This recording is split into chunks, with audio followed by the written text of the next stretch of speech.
నమస్తే. Welcome to global roundup. అంతర్జాతీయ పరిణామాల్ని భారతీయ దృక్కోణంలో విశ్లేషించే చర్చా కార్యక్రమం గ్లోబల్ రౌండప్ 230వ ఎపిసోడ్‌తో మీ ముందుకొచ్చాము. ఈ వారంలో జరిగిన అంతర్జాతీయ పరిణామాలపై విశ్లేషించేందుకు అంతర్జాతీయ వ్యవహారాల నిపుణులు, విశ్లేషకులు మామిడి గిరిధర్ గారు ప్రస్తుతం మనతో ఉన్నారు. వారితో మాట్లాడదాం. నమస్కారం సార్. నమస్తే సాయి. నమస్తే. ప్రేక్షకులకు ఒక విజ్ఞప్తి. యాక్చువల్లీ ఈ ప్రోగ్రామ్‌ని మేము కంటిన్యూ చేస్తున్న క్రమంలో ఆహ్, పోయిన వారం ఎపిసోడ్‌ని మేము అందించలేకపోయాము.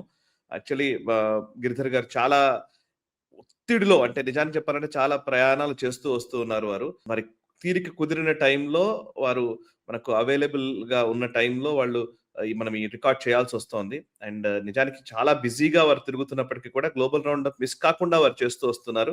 గత 5 సంవత్సరాల్లో ఒక 4, 5 సార్లు మాత్రమే మనము ఈ గ్లోబల్ రౌండప్ చేయకుండా మిస్ అయ్యాము.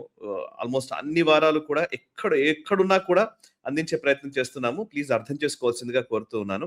అండ్ ఇప్పుడు కూడా ఈ వారం ఈ ఎపిసోడ్ రికార్డ్ చేసే టైం కూడా నేను చూపిస్తాను. ఇప్పుడు అర్ధరాత్రి 1 అవుతోంది టైము. సో, 1 గంటకు మేము రికార్డ్ చేస్తున్నాం ఇది రాత్రి. శనివారం రాత్రి. సో, ప్లీజ్ అర్థం చేసుకోవాల్సిందిగా కోరుతున్నాను. చాలా ప్లేసులకు తిరగడం వల్ల అండ్ ఇంటర్నెట్ కనెక్టివిటీ సరిగ్గా ఉండకపోవడం వల్ల అన్యథా భావించవద్దు. టెక్నికల్ రీజన్స్ వల్ల మేము అందించలేకపోయిన పరిస్థితి కనబడుతోంది. సో, అయినప్పటికీ గ్లోబల్ రౌండప్ ప్రేక్షకుల కోసం ఖచ్చితంగా అందించాలనే ఉద్దేశంతోటి ఈ రాత్రి పూట వారు మనకు టైం ఇచ్చి వారు కూర్చొని చాలా వివరాలు మనకు తెలియజేయడానికి ఒప్పుకున్నందుకు first thank you very much sir. Thank you very much. Sir, ఇక ఈ వారం మన గ్లోబల్ రౌండప్‌లోకి వెళ్లే ముందు గత వారం వచ్చినటువంటి 230 ఎపిసోడ్ ఇది. 229వ ఎపిసోడ్‌లో వచ్చినటువంటి కామెంట్స్ కొన్ని చూద్దాం.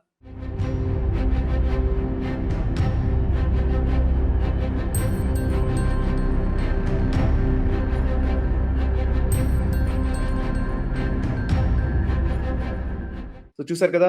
ఇక ఈ వారం ఎపిసోడ్‌లోకి వెళదాం. ఈ వారం అంటే గత వారము, ఈ వారము కలిపి ఇంపార్టెంట్ డెవలప్‌మెంట్స్ అన్నిటిని కూడా మేము విశ్లేషించబోతున్నాము. అందులో మేజర్‌గా మొదటి అంశము ఒక పాజిటివ్ అంశంతో మనం ఈ చర్చను మొదలు పెడదాము.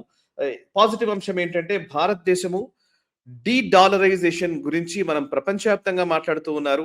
డాలర్ పైనే అన్ని ఆధారపడిన పరిస్థితుల్లో డాలర్ నుంచి బయటపడుతూ డాలర్ డిపెండెన్సీని తగ్గించుకోవడానికి భారత ప్రభుత్వము చాలా వ్యూహాత్మకంగా అడుగులు వేస్తోంది. అందులో భాగంగానే మన ఫారెక్స్ రిజర్వ్స్ చాలా వరకు డాలర్స్ లో ఉన్నటువంటి ఫారెక్స్ రిజర్వ్స్ చాలా వరకు మనము డైవర్సిఫై చేస్తూ ఉన్నాము. 2024 డిసెంబర్ నెలలో $241 బిలియన్ డాలర్స్ ఉన్నట్లయితే 2025 డిసెంబర్కి వచ్చేసరికి $190 బిలియన్ చేరుకోవడం జరిగింది. అంటే డాలర్స్ ని మనము చాలా వరకు తగ్గించుకొని వేరే ఇతర కరెన్సీలోకి వస్తున్నాము. వీలైతే గోల్డ్ రిజర్వ్స్ పెంచుకుంటూ ఉన్నాం. ఇంకా ఇతర కరెన్సీస్ మీద కూడా డిపెండెన్సీ తగ్గించుకున్నాం. ఇది చాలా ఇంపార్టెంట్ పరిణామము. మీడియా చెప్పదు. ఎక్కడా కూడా హెడ్లైన్స్ లో కనిపించని వార్త. దీని గురించి గిరిధర్ గారు విశ్లేషిస్తారు. గిరిధర్ గారు, అసలు ఫస్ట్ డాలరైజేషన్ అనే మాట పదే పదే వినిపిస్తోంది, కానీ తెలియకుండా క్వైట్ గా భారత ప్రభుత్వం దాన్ని అమలు పరుస్తోంది. వివరాలు చెప్తారా? ఒక కీలకమైనటువంటి ఒక స్టాటిస్టిక్స్ మనం ఫస్ట్ అర్థం చేసుకుందాం. మన ఫారెక్స్ రిజర్వ్స్ అంటాం కదా, మనం విదేశీ వాటికి సంబంధించిన కరెన్సీ యొక్క నిలువలు మన దగ్గర ఏవైతే ఉన్నాయో గత సంవత్సరం నుంచి ఈ సంవత్సరం వరకు పెద్ద తేడా లేదు. రమారమి 680 నుంచి $690 బిలియన్ మన దగ్గర ఫారెక్స్ రిజర్వ్స్ ఉన్నాయి. కానీ గత సంవత్సరంలో 240 పైచిలకు బిలియన్ మనకు డాలర్ నిధులు ఉంటే ఈ సంవత్సరం 190 పడిపోయింది. అంటే డాలర్ నిధులు రిజర్వ్ పడిపోతూ ఉంటే మనకు ఓవరాల్ గా కూడా పడిపోవాలి కదా. ఓవరాల్ గా పడిపోలేదు, 680, 690 ఉంది అంటే అర్థం ఏంటి? డాలర్ నుంచి తీసి ఎక్కడో పెట్టుకుంటున్నాం మనము. మన ఫారెక్స్ రిజర్వ్స్ పడట్లేదు, కానీ డాలర్ తగ్గిపోతుంది. ఇది క్రమేపీ చేసుకుంటూ వచ్చాం. మోదీ గారి మొదటి సంవత్సరం 2014లో $304 బిలియన్ మనకు డాలర్ డినామినేటెడ్ ఉంది. అప్పుడు $680 బిలియన్ మనకు లేవు. అప్పుడు రమారమి ఒక 450 ఆ రేంజ్ లో ఉండే, 450 బిలియన్ మనకు ఉండే ఏంటి విదేశీ నిల్వలు, మనకు ఫారెక్స్ రిజర్వ్. అంటే రమారమి 80 నుంచి 85% డాలర్ డినామినేటెడే ఉండేది. మోదీ గారు వచ్చిన తర్వాత మనకు అప్పుడప్పుడే మనకు అమెరికన్ ప్రభుత్వంతో మైత్రి పెట్టుకోవడము, చాలా డీల్స్ చేద్దాం అనుకోవడము, నార్మలైజ్ చేద్దాం అనుకోవడము, ఒబామాని చీఫ్ గెస్ట్ గా పిలవడం, ఇటువంటివన్నీ జరిగినాయి కదా. ఆయనను కూడా అక్కడికి వైట్ హౌస్ పిలిచి అవన్నీ చేశారు. కాబట్టి ఆ సమయంలో డాలర్ తోటి మనం ఎక్కువ నిల్వలు పెట్టుకోవడం మొదలుపెట్టాం. మన ఫారెక్స్ రిజర్వ్స్ పెరిగే కొద్దీ డాలర్లు కూడా పెరిగాయి. 2015 వచ్చేసరికి $354 బిలియన్ మనకు డాలర్ ఫారెక్స్ రిజర్వ్స్ ఉన్నాయి మన దగ్గర. స్టోరీ కట్ చేస్తే ఇందాక నువ్వు చెప్పినటువంటి స్టాటిస్టిక్స్ 2025 వచ్చేసరికి 190 పడిపోయింది. అంటే $200 బిలియన్ కంటే కూడా తక్కువ పడిపోయింది. దీనికి చాలా కారణాలు ఉన్నాయి. ఒకటి, అమెరికా చేస్తున్నటువంటి ఈ చర్యలన్నీ చూసిన తర్వాత క్రమేపీ దాని నుంచి వెళ్ళిపోయేటువంటి ప్రక్రియ మనం చేస్తున్నాం. ప్రపంచవ్యాప్తంగా చాలా దేశాలు చేస్తున్నాయి. అమెరికా దేనైనా అస్త్రంగా వాడుకోవచ్చు అన్నటువంటి విషయం వచ్చింది. అమెరికా మీద భరోసా అనేది లేచిపోయింది. ఎస్పెషలీ రష్యా యుక్రెయిన్ యుద్ధం మొదలైన తర్వాత అక్కడ ఉన్నటువంటి అంటే అప్పుడు తీసుకున్నటువంటి నిర్ణయాలు, అమెరికాను యూరోప్ తీసుకున్న నిర్ణయాలు, $300 బిలియన్ పైచీలకు రష్యా ఫారెక్స్ నిధులన్నీ వాళ్ళు బ్లాక్ చేయడము, స్విఫ్ట్ నుంచి తీసేయడము, అదే నిధులతోటి వాళ్ళు యుక్రెయిన్ కి ఇవ్వడం, ఇటువంటి ఒక దౌర్జన్యకర చర్యలు చేసేసరికి ప్రపంచం అంతా రియలైజ్ అయింది వీళ్ళు ఎప్పుడైనా మనం ఏమైనా చేయొచ్చని. కాబట్టి మనం తీసుకున్న ఫస్ట్ స్టెప్ ఏంటంటే డాలర్ల నుంచి తగ్గించుకొని వేరే ప్రత్యామ్నాయాలకు వెళ్తున్నాం మనము. యూరో కూడా ఇంచుమించు అటువంటి ప్రాబ్లమే మనకు.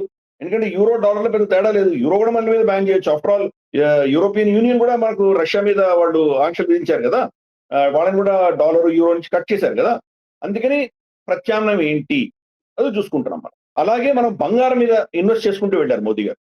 మోదీ గారు వచ్చినప్పటికీ 450 టన్నుల బంగారం మన ఆర్బీఐ దగ్గర ఉండేది, రిజర్వ్స్ ఉండేది. ఇప్పుడు రమారమి 880-890 టన్నులు వెళ్ళిపోయాం. ఆల్మోస్ట్ 900 టన్నులకు వెళ్ళిపోయాం. అంటే డబుల్. 70 ఏళ్లలో ఎంత మనకు గోల్డ్ రిజర్వ్స్ ఉన్నాయో దాన్ని ఎగ్జాక్ట్ గా డబుల్ చేశారు ఈయన రమారమి ఒక 10 ఏళ్లలో. ప్రతి నెల కొంటూనే పోతున్నాం మనం. దాంతో ఇది పెరిగింది. అంటే డాలర్ నుంచి తీసేసి మనం బంగారం కొంటున్నాము అని అర్థం చేసుకోవాలి. ఈవెన్ లాస్ట్ ఇయర్, గత సంవత్సరం చూస్తే కనుక 9.3% మన ఫారెక్స్ రిజర్వ్స్ బంగారంలో ఉండేవి, గోల్డ్ డినామినేటెడ్ ఉండేవి. ఈ సంవత్సరం మనకి ఇప్పుడు చూస్తే 2025లో చూస్తే 13.6% మన ఫారెక్స్ రిజర్వ్స్ గోల్డ్ పడిపోయింది. గోల్డ్ చూసాం గత సంవత్సరం నుంచి ఈ సంవత్సరానికి ఆల్మోస్ట్ 75-80% దాని ధర పెరిగిపోయింది. బహుశా వచ్చే ఇప్పుడు ఆల్రెడీ $140,000 ఒక తులం ఉంది ఈరోజు. అదే గత సంవత్సరం చూస్తే 80,000 ఉండేది. ఇంకా రాబోయే బహుశా కొన్ని 3-4 నెలల్లో అది డబుల్ అయ్యేటువంటి, అంటే 80,000 నుంచి 1,60,000 ధర ఒక తులానికి పలికేటువంటి పరిస్థితి వస్తుంది. ఇన్ఫాక్ట్ మనం అప్పుడు బంగారం పెరుగుతున్నందుకు మనం నేషనల్ స్టబ్ లో ప్రోగ్రామ్ కూడా చేశాం. బంగారం యొక్క ఎందుకు పెరుగుతోంది, మనకు దానివల్ల ఇంటర్నేషనల్ గా ఏ అంశాల ఆధారంగా అది పెరుగుతుంది, సపరేట్ గా మనం ఒక ప్రోగ్రామ్ కూడా చేశాం మనం. కాబట్టి క్రమేపీ షిఫ్ట్ అవుతున్నాం మనం.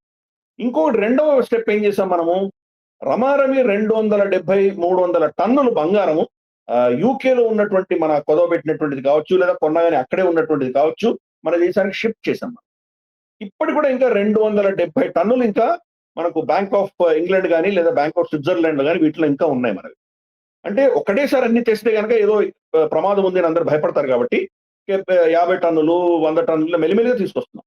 ఈ సంవత్సరం బహుశా ఇంకొక 150-200 టన్నుల దాకా మనం తీసుకొచ్చేటట్టు మన పరిస్థితులు రావచ్చు. ఒక 70-80 టన్నులు అక్కడ ఉంచుతాం మనం. ఎందుకంటే ట్రేడ్ చేయాలి, రేపు అమ్మాలంటే కనుక మళ్ళీ ఇక్కడి నుంచి షిఫ్ట్ చేయకుండా అక్కడి నుంచి అమ్మేటువంటి పరిస్థితి రావచ్చు రేపు. అందుకని అది వాళ్ళ దగ్గర డిపెండెన్సీ తగ్గించుకుంటూ వెళ్తాం. ఇవి చాలా క్రూషియల్. ఒక్క సంవత్సరంలో 21% డాలర్ డిపాజిట్స్, డాలర్ డినామినేటెడ్ నుంచి బయటకు వచ్చాం. అంటే దీనికి ప్రపంచవ్యాప్తంగా కూడా ఏమవుతుందంటే డాలర్ డినామినేటెడ్ వీళ్ళు ఏమంటారు స్క్రిప్ట్స్ ఏవైతే వాళ్ళు అప్పులు ఇస్తారో వాళ్ళు ఇచ్చేటువంటి బాండ్స్ అంటారు, డాలర్ బాండ్స్ అంటారు. ఆ బాండ్స్ ని ఎవరు నమ్మట్లేదు. బాండ్ అంటే ఏంటి, అక్కడ ఏమి లేదు కదా, దాంట్లో అమెరికన్ గవర్నమెంట్ ప్రామిస్ అంతే, మేము ఇన్ని $1 బిలియన్ మీకు ఇస్తాము అని వాడు ఒక పేపర్ మీద రాసిస్తున్నాడు. దాని ఆధారంగా నేను ఇన్వెస్ట్ చేస్తున్నాం మనం. కానీ మన రష్యా కేసులో చూసాము, ఆ పేపర్ చిత్తు కాగితంలా పనిచేసింది, వాళ్ళు పక్కన పడేసారు, మేము ఇవ్వం పో, ఏం చేస్తావు చేసుకుంటా పో అన్నారు. కాబట్టి అటువంటి పరిస్థితి మనకు కూడా రావచ్చు. కాబట్టి దాని మీద నమ్మకం వెళ్ళిపోయింది. కాబట్టి డీ డాలరైజేషన్ చేస్తాం. డీ డాలరైజేషన్ అంటే డాలర్ కి ప్రత్యామ్నాయాలు చూసుకోవడము. ఈ పంథాలోనే మనం ఏం చేసామంటే చాలా ఎక్కువ మోతాదున మనకు బ్రిక్స్ దేశాల్లో ఉన్నటువంటి వాణిజ్యం అంతా కూడాను లోకల్ కరెన్సీలో చేసుకుంటున్నాం.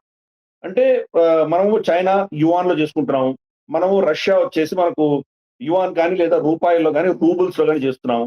అలాగే మనకు బ్రెజిల్ తో కూడా అలాగే మనం నాన్ డాలర్ కరెన్సీస్ తో మనం దాన్ని వ్యాపారం చేస్తున్నాము.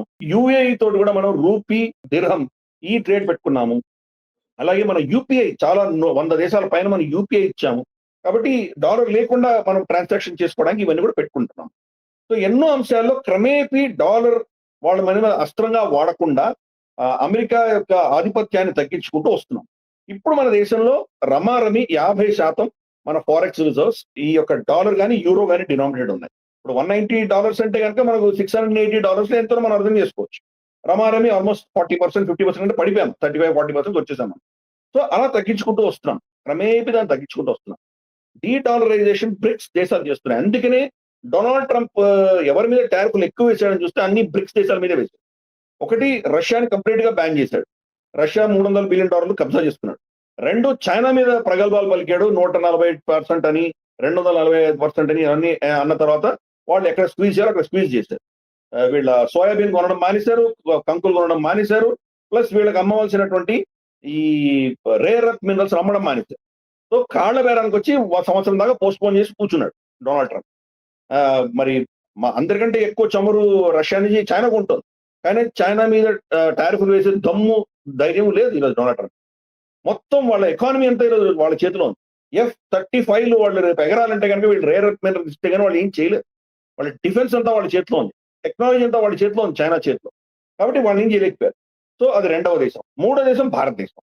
మనకు బ్రెజిల్ కూడా మన బ్రిక్స్ లో ఉంది. ఈ 2 దేశాలకి 50% టారిఫ్.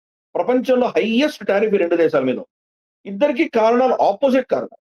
మనకేం చెప్పాడు ఫస్ట్, మీరు మా దగ్గర తక్కువ కొంటున్నారు, మాకు ఎక్కువ అమ్ముతున్నారు, బ్యాలెన్స్ ఆఫ్ ట్రేడ్ అన్నది మీ పక్షానే ఉంది కాబట్టి నేను టారిఫ్ వేస్తున్నాను అన్నాడు 25%. తర్వాత 25% మీరు రష్యా నుంచి చమురుకుంటున్నారు కాబట్టి మీకు వేస్తున్నాను అని చెప్పి ఇంకో 25% వేశాడు, 50% వేశాడు. బ్రెజిల్కి వెళ్ళి చూసేసరికి రివర్స్ ఉంది సిచ్యువేషన్. బ్రెజిల్ అమెరికా నుంచి ఎక్కువ కొంటుంది, అమెరికా బ్రెజిల్ నుంచి తక్కువ ఉంటుంది. అంటే ఈ ట్రేడ్ బ్యాలెన్స్ అమెరికా పక్షాన అయినా వాళ్ళకి 50% వేశాడు. అక్కడ కొత్త కారణం చెప్పాడు. జే బోల్సోనారో మీద మీరు కేసులు పెడుతున్నారు కాబట్టి అతన్ని అరెస్ట్ చేశారు కాబట్టి అతన్ని విడుదల చేస్తేనే తగ్గిస్తాను, లేకపోతే నేను 50% వేస్తాను అన్నాడు. అంటే ఈ ట్రేడ్ వల్ల కాదు, ఏదో కారణం ఎందుకు దాంతో అవసరం లేదు. ఈ యొక్క బ్రిక్స్ దేశాలన్నింటినీ నేను విడగొడతాను, వీళ్ళు ఎందుకు పని రాకుండా ఉంటారు, మా డాలర్లని ప్రతిఘటించడానికి, డాలర్ ప్రత్యామ్నాయం తీసుకురావడానికి వీళ్ళు ప్రయత్నం చేస్తున్నారు కాబట్టి వీళ్ళ మీద టార్గెట్ చేస్తాను అన్నాడు. ఇంకా నెక్స్ట్ దేశం వచ్చేసి మనకు సౌత్ ఆఫ్రికా. సౌత్ ఆఫ్రికా వీళ్ళు తెల్ల జాతి వాళ్ళని హింసిస్తున్నారు అని చెప్పేసి వాళ్ళ మీద టారిఫ్లు వేసుకుంటూ వెళ్ళాడు. ప్లస్ మన G20 సమ్మిట్ అయితే కనుక డొనాల్డ్ ట్రంప్ రాలేదు, వాళ్ళ రిప్రజెంటేటివ్ పంపించలేదు, మనకు మార్కో రూబియో లాంటి వాళ్ళు ఎవరు రాలేదు. తర్వాత ఇది వచ్చే సంవత్సరం మనకు USA జరగబోతోంది G20 సమ్మిట్. దానికి సిరిల్ రామఫోసా నేను ఇన్వైట్ కూడా చేయనని చెప్తున్నాడు. కాబట్టి ఇతని చేసేవన్నీ కూడా బ్రిక్స్ దేశాల వ్యతిరేకంగా చేస్తున్నాడు. అంటే లోపల ఈరోజు అమెరికా ఎంత భయపడుతుందో అర్థం చేసుకో. బ్రిక్స్ దేశాలు డీడాలరైజేషన్ దృష్ట్యా ఎలా వెళ్తున్నాయి, మనకు నంబర్స్ అనేవి చెప్తున్నాయి. RBI ఎలా మన బంగారం పెంచుకుంటోంది, బయట ఉన్న బంగారం తెచ్చుకుంటున్నాము, డాలర్లో ఉన్నటువంటి మన ఫారెక్స్ రిజర్వ్స్ తగ్గించుకొని ప్రత్యామ్నాయాలకు ఎలా వెళ్తున్నాము. నిజంగా ప్రపంచంలో 5000 సంవత్సరాల నుంచి బంగారుని మించినటువంటి కరెన్సీ ఇంకొకటి లేదు. ఈరోజు అదే మనకు ప్రూవ్ అవుతుంది. ₹100 నోటు మీద నేను ₹100 ఇస్తాను అని చెప్పేసి ఏదో సంతకం పెట్టి RBI గవర్నరో ఎవరో దానికి సంతకం పెట్టి ఇస్తుంటే దానికి విలువ ఏంటి? రేపు కొత్త ప్రభుత్వం వచ్చి మేము ఇవ్వం పో అంటే ఏమవుతుంది పరిస్థితి? కాబట్టి అన్నిటికంటే సేఫ్ బంగారమే. అది కూడా అంటే ఫిజికల్ బంగారం. ఓన్లీ మనకు దానిలో మనకు ETF లాంటివి ఉన్నాయి. మనకు బంగారం డినామినేటెడ్ మనకు ఇన్వెస్ట్మెంట్స్ ఉన్నాయి, పేపర్ ఇన్వెస్ట్మెంట్. అది కూడా మనకి ఎందుకు పనికిరాదు. రేపటి రోజు నా దగ్గర పైసలు లేవు, నా దగ్గర గోల్డ్ లేదు, నేను ఏం చేసుకోమంటే మన పరిస్థితి ఏంటి? అందుకని క్రమేపీ దేశాలన్నీ కూడాను డాలర్ నుంచి ప్రత్యామ్నాయం చూసుకుంటూ ప్రస్తుతానికి ఇంకా ఆల్టర్నేట్ లేదు కాబట్టి బంగారం మీద ఇన్వెస్ట్ చేస్తున్నాం. మోదీ ప్రభుత్వం గత 10 ఏళ్లలో సైలెంట్ గా ఇది చేసింది. ఈ రోజు వాళ్ళు మనల్ని బ్లాక్ మెయిల్ చేయలేనటువంటి పరిస్థితి వచ్చారు.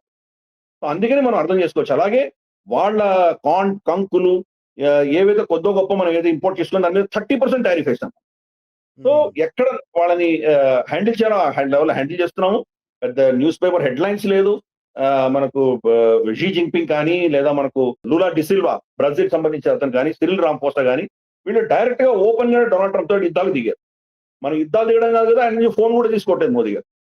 క్వైట్ గా మనం చేస్తున్నాం. అందుకని ఈ రోజు భారతదేశం చేస్తున్నటువంటి ఈ ఏవైతే డెసిషన్స్ ఉన్నాయో ఇవి అందరికీ ఒక గుణపాఠంగా ఉన్నాయి. అందరూ దీన్ని ఫాలో అవుతున్నారు. అందుకని మనం చూస్తే ఈ రోజు ప్రపంచంలో మన గౌరవం విపరీతంగా పెరిగింది. రిస్క్ ఫ్యాక్టర్స్ తగ్గించుకుంటున్నాం. ఈ రోజు మనకు ఇంకా ఉంది కొద్దిగా రిస్క్. ఎస్పెషలీ మనకు తేజస్ కు సంబంధించి GE నుంచి వచ్చినటువంటి 404 కానీ 414 ఇంజిన్స్ కానీ అదొకటి మనకు ప్రస్తుతానికి కొంచెం ఇబ్బంది ఉంది. బహుశా దీని గురించి వచ్చే వారం మనం చర్చిద్దాము. ఇమాన్యుయల్ మక్రాన్ వచ్చిన తర్వాత దీని గురించి డీటెయిల్ గా చర్చిద్దాం. దానికి కూడా మనం ఏదో ఆల్టర్నేట్ చూస్తున్నాం మనం. సో ఓవరాల్ మన దేశం చాలా పాజిటివ్ గా ఈ సమస్యల నుంచి పెద్దగా న్యూస్ పేపర్ హెడ్లైన్స్ లేకుండా క్వైట్ గా మనం ఈ డీరిస్క్ చేసుకుంటూ వెళ్తాం అమెరికా నుంచి. అందుకనే డొనాల్డ్ ట్రంప్ కి భారతదేశంతో ఏం చేయాలో అర్థం కాక గిలగిల్లాడిపోతుంది ఆ ప్రభుత్వం అంతా కూడా.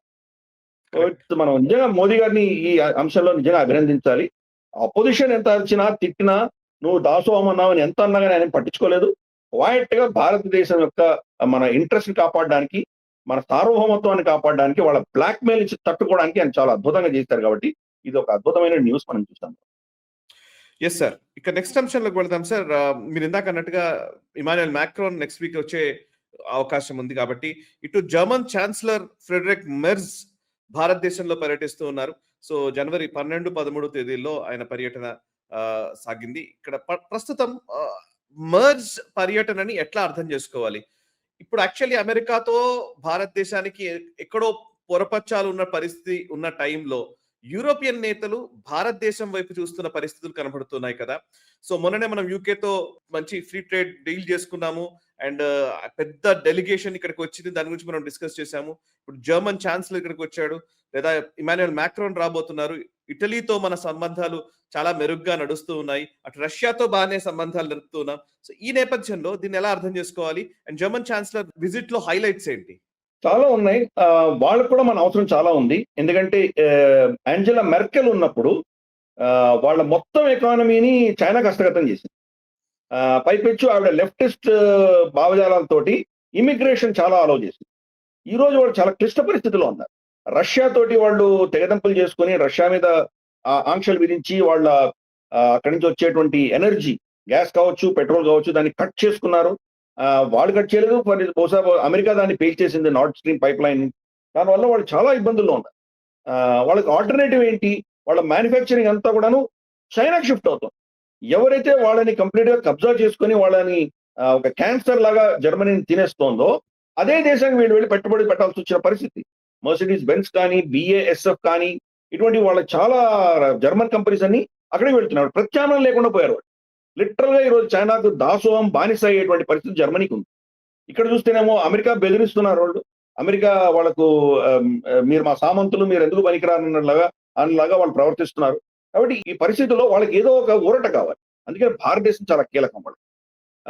మనం గతంలో కొన్ని సంవత్సరాలు 2 సంవత్సరాల సంవత్సరాల క్రితం రిషి సునాక్ ఉన్నప్పుడు ఆకస్ అని చెప్పేసి ఒకటి పెట్టుకున్నారు వాళ్ళు. అప్పుడు ఆస్ట్రేలియా, UK, అమెరికా, USA వీళ్ళు ముగ్గురు కలిసి బ్రిటన్, UK వచ్చేసి న్యూక్లియర్ సబ్మరీన్ టెక్నాలజీ ఆస్ట్రేలియాకి ఇస్తుంది అని చెప్పేసి ఒక ఒప్పందం చేసుకుని ఫ్రాన్స్, ఆస్ట్రేలియా మధ్యలో ఉన్నటువంటి ఒప్పందాన్ని తెగదెంపులు చేశారు వాళ్ళు.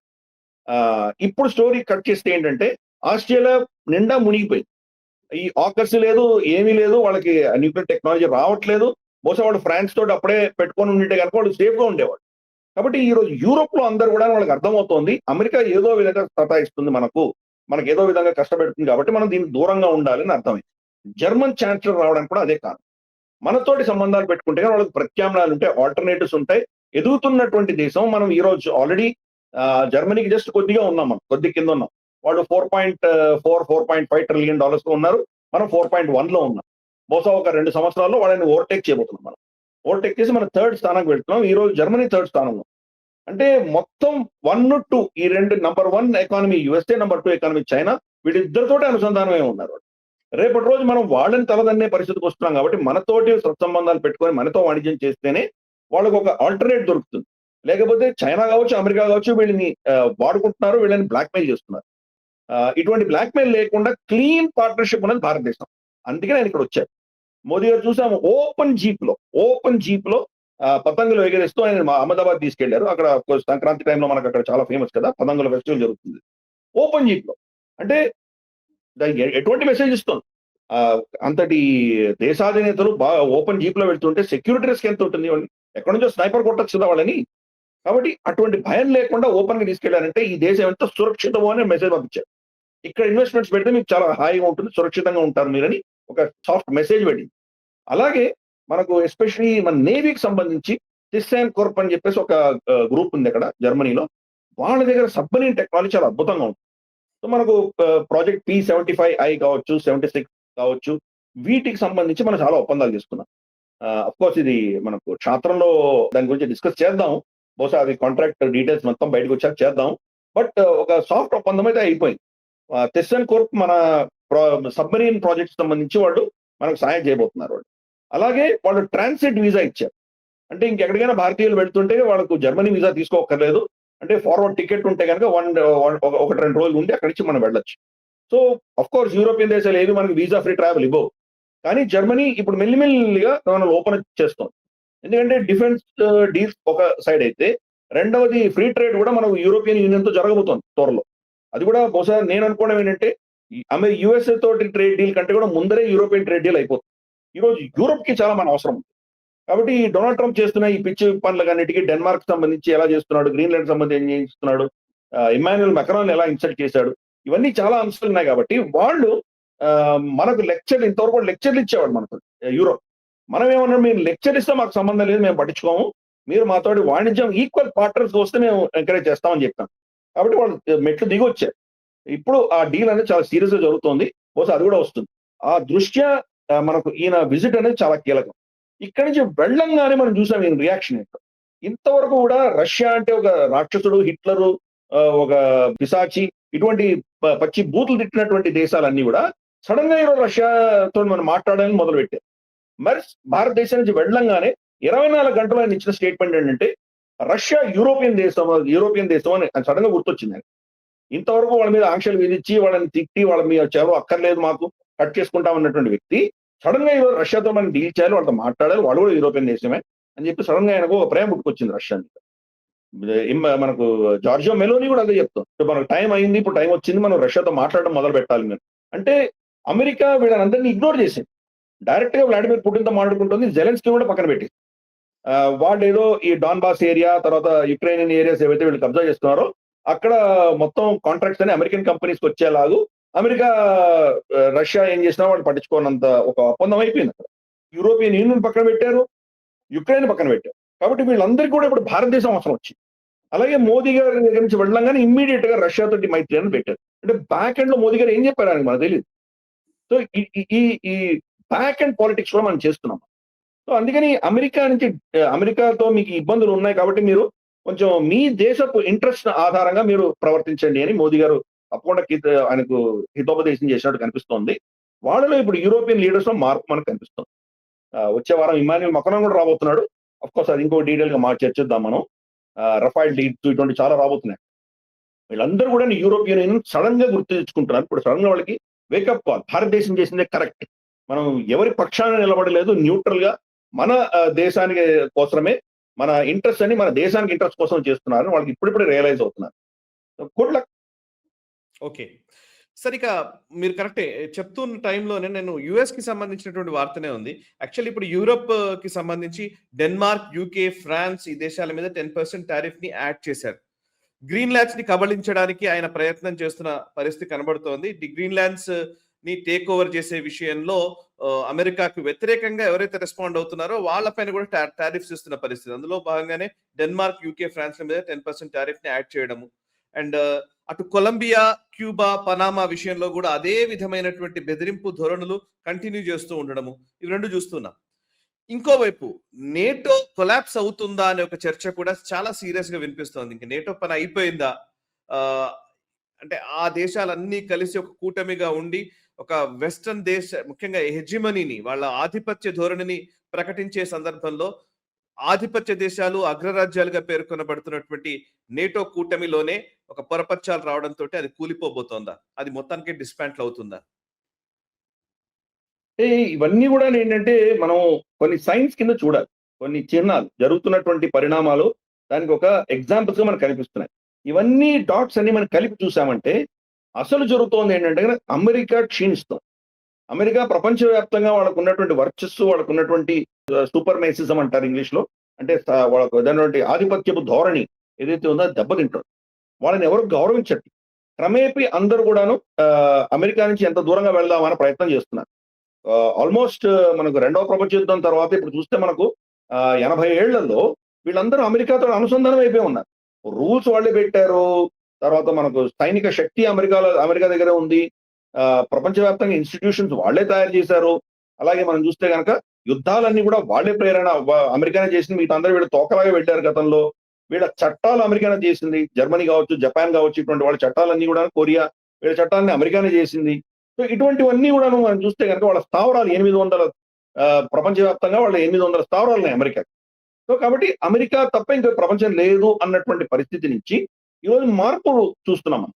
గ్లోబలైజేషన్ కోసం ఇంతకాలం పాటుపడినటువంటి ఈ దేశాలన్నీ కూడా డొనాల్డ్ ట్రంప్ రాగానే వీళ్ళని ఇన్సల్ట్ చేస్తూ గ్లోబలైజేషన్ కంప్లీట్ గా వ్యతిరేకంగా కూటములను కంప్లీట్ గా సర్వనాశనం చేస్తూ వ్యక్తిగతంగానే డీల్ చేసి అన్నిది డీల్ డీల్ డీల్ ప్రతిదీ ట్రేడ్ దృష్ట్యాన చూడడం ఇవన్నీ అయ్యేసరికి ప్రపంచం చాలా కీలకమైన మార్పులు ఈరోజు మనం చూస్తున్నాం. నెక్స్ట్ స్టెప్ ఆయన ఇలా క్షీణిస్తున్నటువంటి దేశానికి ఏం చేస్తోంది, మేము చాలా గొప్ప అని చెప్పుకోవడానికి వాళ్ళ శక్తిని ప్రయోగించే ప్రయత్నం చేస్తున్నారు. ఏదో చిన్న దేశం వెనెజులా వాళ్ళకి శక్తి లేదు, ఏమీ లేదు, అటువంటి దేశం మీద వీళ్ళ బ్రహ్మాస్త్రాలు ప్రయోగించారు. అలాగే నైజీరియాలో వెళ్ళి బాంబులు ఎత్తుచ్చారు. ఇటువంటి ప్రగల్భాలే. కానీ వీళ్ళకి నిజంగా శక్తి ఉందంటే పెద్ద ప్రశ్న. ఈ రోజు యాక్చువల్ గా వాళ్ళకి కీలకమైనటువంటి మిజైల్స్ కావాల్సినటువంటి ఇంజన్స్ లేవని తేలింది నిన్ననే వచ్చిన రిపోర్ట్. వాళ్ళకి కావాల్సినటువంటి ఈ మోస్ట్ క్రూషియల్ మిజైల్స్ ఏవవుతున్నాయో దాంట్లో పెట్టవలసిన ఇంజన్స్ తగినంత నంబర్స్ లేవు వాళ్ళ దగ్గర. ఇప్పుడు కనుక చైనాతో యుద్ధం వస్తే వాళ్ళు యుద్ధం కూడా చేయలేనటువంటి పరిస్థితి. చేయొచ్చు వాళ్ళు ఉన్నవాళ్ళు, కానీ వాళ్ళకి కొన్ని అంశాల్లో కావాల్సిన కీలకమైన మిజైల్స్ కి వాళ్ళ దగ్గర షార్టేజ్ ఉంది. సో అర్థం చేసుకోవచ్చు ఆ దేశం ఏ పరిస్థితిలో ఉందో.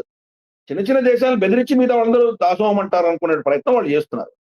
కానీ ఈ సంవత్సరం అంటే గత సంవత్సరం 2025లో డొనాల్డ్ ట్రంప్ వచ్చిన తర్వాత హౌతీల మీద దాడి ఆయన ఆర్డర్ ఇస్తే 2 వీళ్ళ F-18 విమానాలు, చాలా మోస్ట్ అడ్వాన్స్డ్ విమానాలు సముద్రంలో కూలిపోయాయి.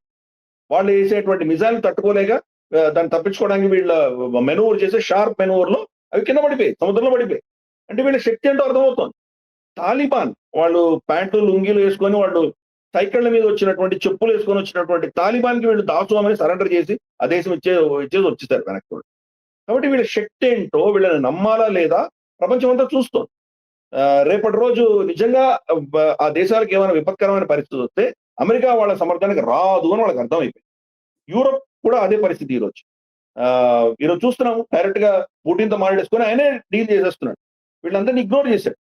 సో ఈ పరిస్థితులు ఒక ఎత్తు అయితే గ్రీన్లాండ్ ని ఎట్టి పరిస్థితుల్లో తీసుకుంటాను అని బెదిరించడం అన్నది ఇది వేకప్ కాల్ అయింది. సరే వెనెజులాలో తీసుకోవడమే అట్లీస్ట్ 2వ ప్రపంచ యుద్ధం తర్వాత ఎప్పుడు జరగలేదు. 2వ ప్రపంచ యుద్ధం కాదు కదా, మనకు మొత్తం 20th సెంచరీలో ఎప్పుడు జరగలేదు.